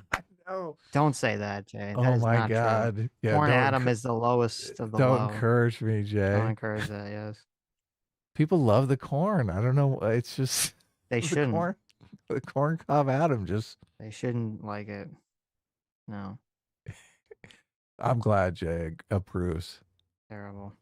Disturbing. Jay has a realistic perception on reality. So No. everyone likes it. Everyone likes it when you can cut up and act juvenile but still pull it off.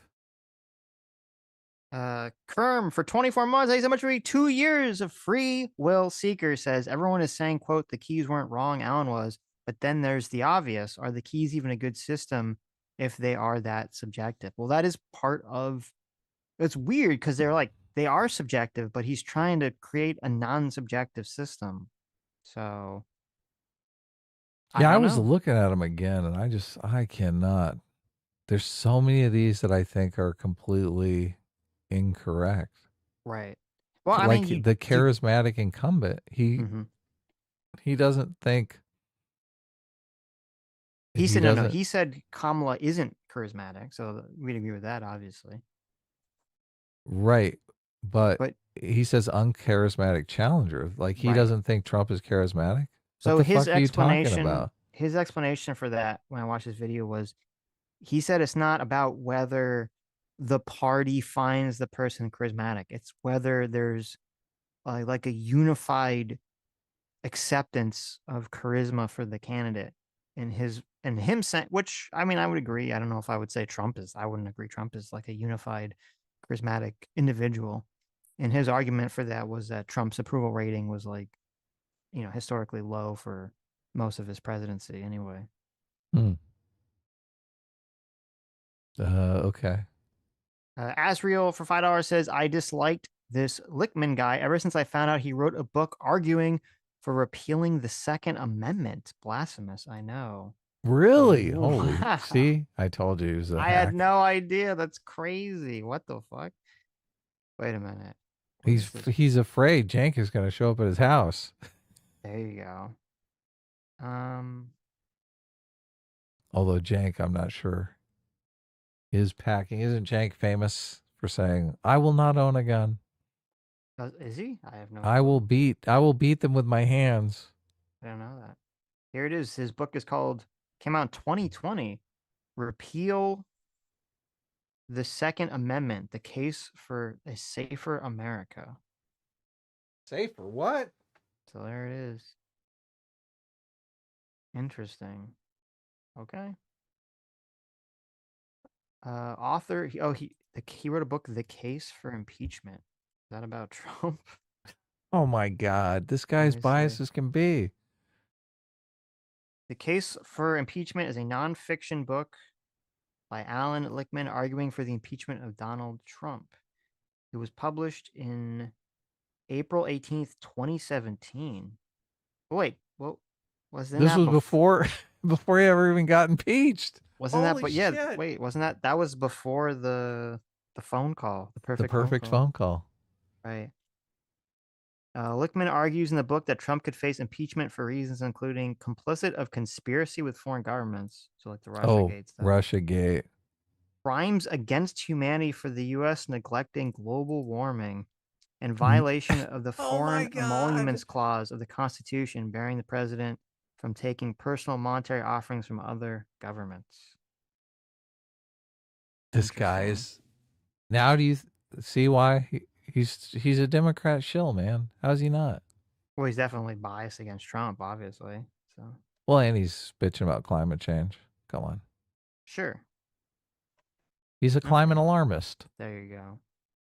Sitch Well, is, it's kind of a that's Sitch kind of a is worried because hurricane season is Exactly. destroying his home life. It is, but no, I mean it's kind of crazy that it's kind of crazy that you would argue for Trump to be impeached before the phone call or anything like that. So wait a minute, what? He's trying to get on MSNBC. What else is he going to do? Mm-hmm. He's basically writing a book saying, hire me, MSNBC. I'm cool. Of course. Okay. Kerm for $10. Kerm says Lichtman has also been inconsistent on whether perception of the economy is what counts or the raw numbers are. He argued in one of the Bush elections that perception is what counts. Oh, really? Interesting. Well, because he was arguing in his Harris one that that it wasn't perception, that's reality. So I don't know. Maybe he is just a completely untrustworthy sort of source of information. He's going to kind of twist everything to kind of retroactively fit the keys, which is possible. So He flipped on the popular vote thing too. Right. Look at this. He's a that's flip well, flopper. that's true. How dare he be a flip flopper? Who did you say was going to win for Kerry? Right. No, he got that one correct. That Kerry would lose. Oh, okay. Right. That was back when I was in the progressive bubble. I was like, I was so depressed Kerry lost. I don't understand. How could George W. Bush? He's an idiot. How could people vote for him? Right. There's hold on. I'm trying to John Winslow. some massive accusation that I want to like see if it's true before A massive I even mention accusation it on stream. against Alan Lichtman. No, not at all. Who is it? Who's the I don't want accusation? to. I don't want to against? say until Okay. I don't want to say if it's just not even remotely. You research. I'll read some super chats. Okay. John Winslow, member for 3 months. Free Will Seeker says 3 months. Wasn't it pointed out by Tim and others that Kamala, Joe, had enough keys to lose the election? Well, I'm not sure about that. Keys. Okay. Lucifer the Doberman for 5 Canadian says, I'm going on a camping trip with the dogs since we are having an insane storm system on the PWC. Please send love and prayers to everyone you know. Okay, yeah, send some prayers Lucifer's way. Yeah. I'm technically an atheist, so but I'll wish you a good luck. Hopefully your house doesn't blow away. So I'll send you my good vibes. How about that? Good vibes. Send good weather Lucifer's way. Matt, we got Leka 000 for £5. Welcome to America from Great Britain here, says Matt Taibbi just published a story in Racket News about how New York Times and Wikipedia suppressed the polling with Trump winning battleground states. Really? Okay. So interesting. New York Times was suppressing polling. I wonder why they would do that. I'll have to read the article. Anyway, well, I'm not gonna say what this says. Okay. Okay, which one are you at? Gene the Angry Penguin for $5 says adult boss baby versus college professor Norman Bates fight of the century now on Pierce Fight Night Live. Dude, Pierce is raking it in. I keep Yes. thinking, can we organize something like Piers Morgan? Why is Piers Morgan having all the fun? Piers does do a nice intro where he writes something out, kind of introducing everyone. And I do think that gives it like an air of quality. Mm-hmm. So we could do something like that though, pretty easily.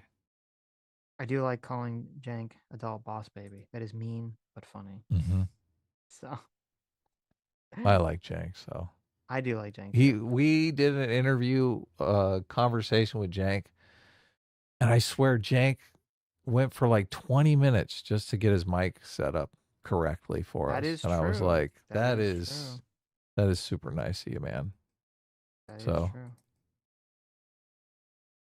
Okay. Luso for $2 says LA is a sanctuary city as of today. Thoughts? How do you feel about that, Adam? LA, yes, I did see the news about LA being a sanctuary city, and I would just rolled my eyes and was like, fuck. Yeah. Well, look, I don't know how it's going to affect Los Angeles because obviously Los Angeles has a bunch of immigrants. Mm-hmm. But Los Angeles is letting crime get seriously out of control. So I don't know. We'll see. I don't want them. I'm not really the type to want them to send hard-working immigrants, like deport them and their families. Mm-hmm. But at the same time, we got to get this crime under control. So True. Hold on, my window crashed. Ryan Uhl for $10 says, after typing a period, the next word is automatically capitalized on most platforms. Does Hasan deliberately uncapitalize the first word of his sentences? Drives me crazy. Yeah, I don't know. It's weird because like sometimes you see like the very first thing that someone types is not capitalized because it doesn't have the auto thing because there's no period there, obviously. But then if the whole thing is uncapitalized, you're like, what the hell's going on there? Why would you turn that feature off? That's really silly. my cell phone capitalizes the first letter of a sentence. Good. My computer does it. So Well, the I computer, it's flip easy back to and hit forth. the shift with your little pinky finger, right? On the phone, it's a little bit more obnoxious to go like move your thumb down to the little shift key. True, but I don't do it. Oh, look at Adam over here. The computer should capitalize everything. So Okay. So you could be like Trump, just the whole taxes and just shouting. it's constantly. hilarious because now we know he dictates them to somebody else, and that somebody else has a bunch of random capitalizations and spelling errors. Well, he must Like, it's tell not them even to Trump. put the. Well, I'm assuming he tells them to put the capitalization. I'm not sure he You does. think it's the person's just they make the decision to do it? Or maybe Trump says, like, puts certain emphasis on words, and they're just like, oh, yeah, capitalize That's that. what I would assume. The random capitalization is the weird thing to me. Mm-hmm. Like, he'll capitalize a word, but it's not in all caps. It's just the first letter's capitalized. And you're like, why? Why is that? Like, he'll capitalize good in the sentence. Yeah. Like, why is good capitalized? Well, that's the thing. It's so weird and random. You would think it was him as opposed to someone who's like just trying to emphasize keywords for, the algorithm or just for people to notice. Thal for $10 says Sitch is making fake titles for the show. Adam is switching between Snowman and 8-bit graphics. Sitch promotes the clan and making Daddy J-Mac a clan leader. Where did I go wrong with you boys? Where'd you go right? That was probably yesterday's show. Yeah. Fondue for 32 months. Thanks so much for being a 32-month free will seeker. Oh my God.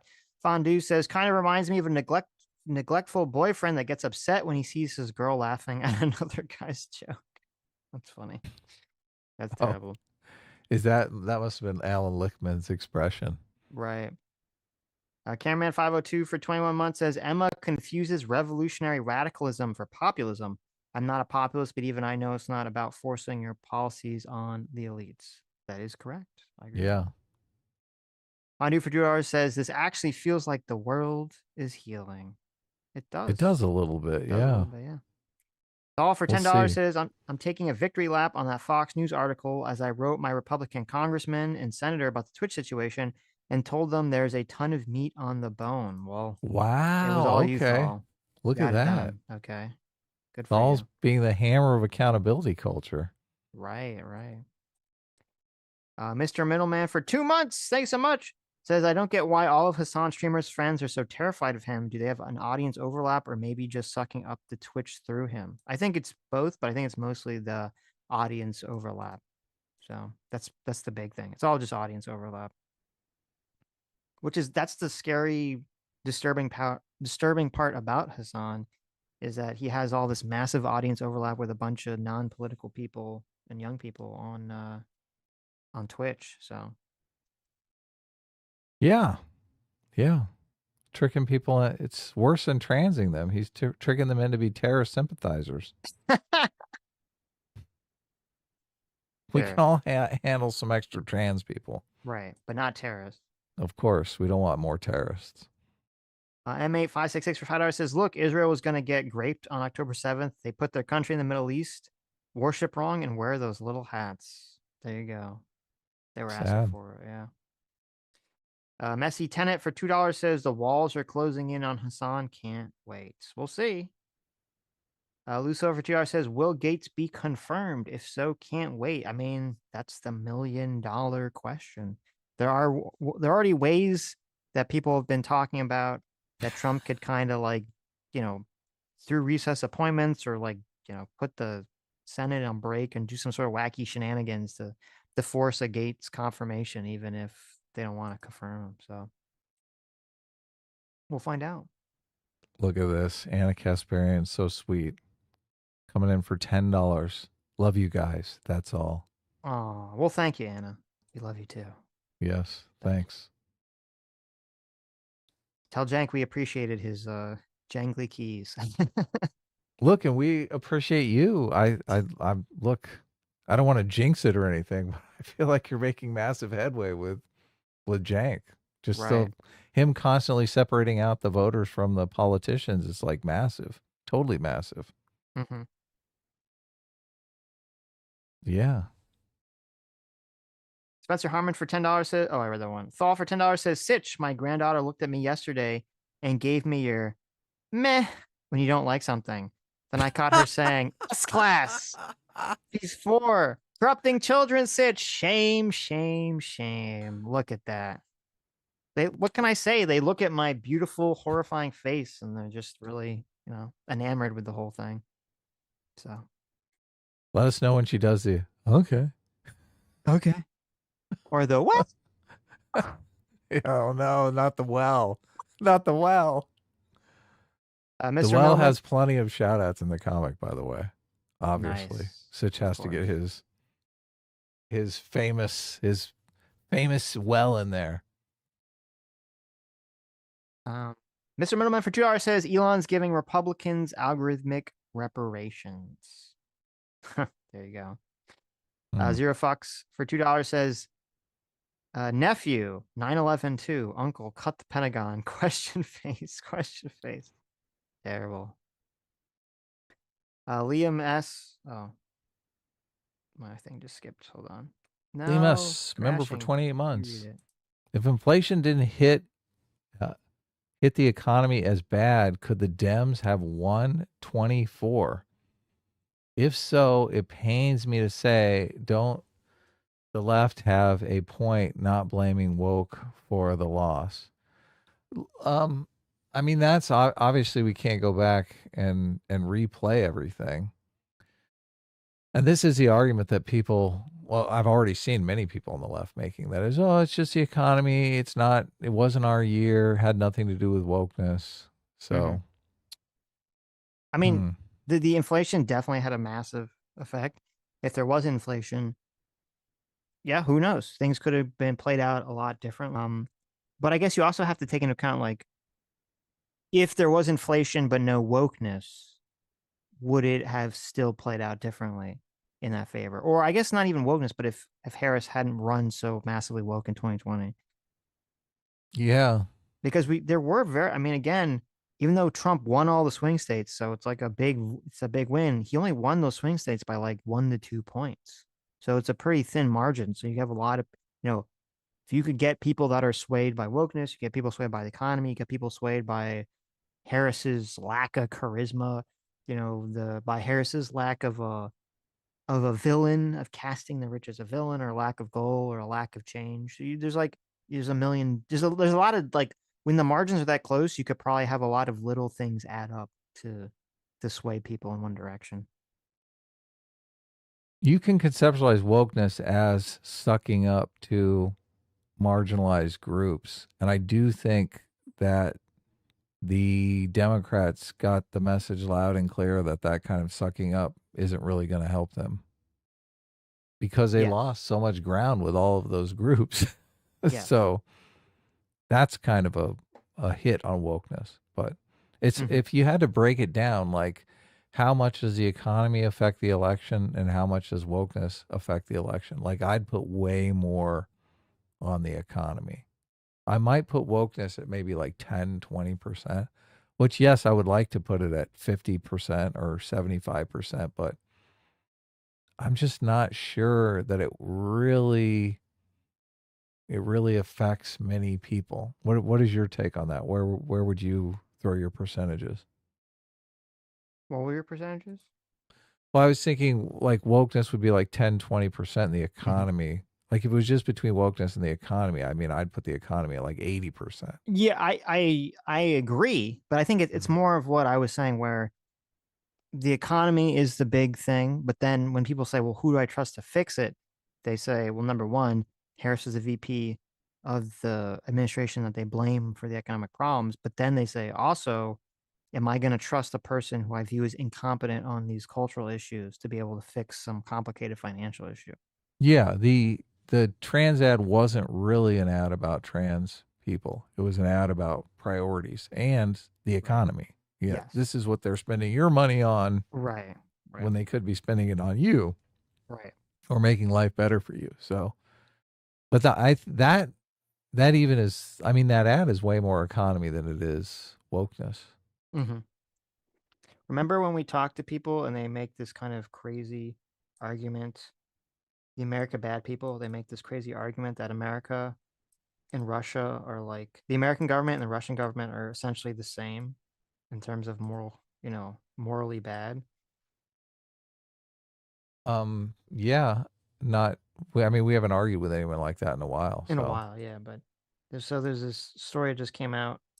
It says Vladimir, I can't say this guy's name, Shkloyarov, a famous Russian ballet dancer who was also vocal against Putin's invasion of Ukraine, has died at the age of 39.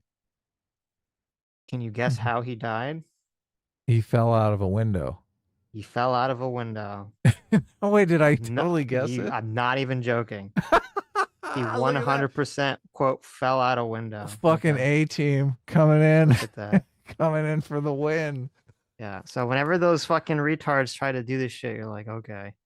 Look how many American politicians have fallen out of windows. Mysteriously all fallen out of windows. It's so like blatant. That's why they do it the same. It's not like they kill these people differently. They all fall out of windows. Yeah. Yeah. Well, look, he got too close to the window. I don't. Yeah. What's going on in Russia? Do they have like earthquakes? People just fall out their windows, or just vertigo sickness just strikes the population of Russia for some reason? Famous Russian, anti-Putin people. So shocked. Yeah. The whole comparing America to that kind of politics. I mean, I think if Mitch McConnell got, like, if he fell out a window, you'd think, okay, well, that guy was kind of. He looks like he's on death's door as it is.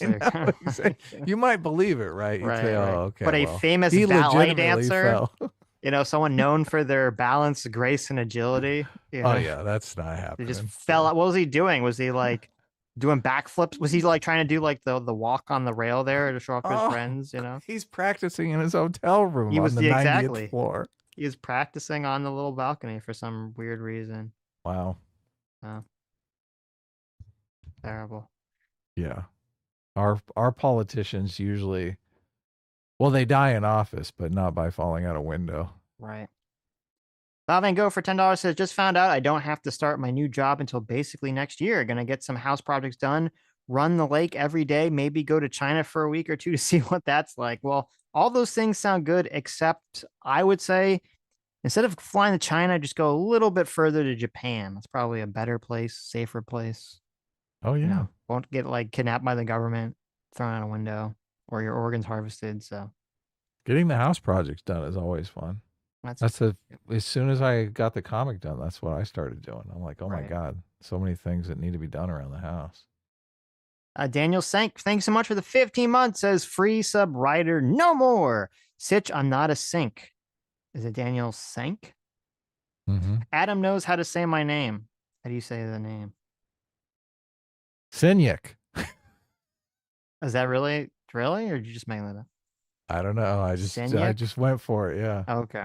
Senyk. There Sinyik. you go. Sitch slurs his words, and Adam uses clear and precise diction. 18. Thank you. There Look you at go. this. Look at that. I love you, Daniel. That's great. Terrible. Thanks for signing up. Dr. Dealer for $2 says, thank you, Anna. I love me too. Wow. Terrible. How dare you? Stealing our love. That was love for everyone, Dr. Diller. You can't bogart it.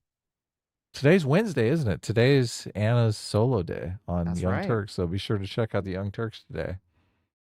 We'll see what good stories Anna has dug up for us. So, Dr. Diller for $2 says, is it really a hit piece if he deserves it entirely? It's more like a drone strike article. Hard for me to feel bad for Hamas Piker.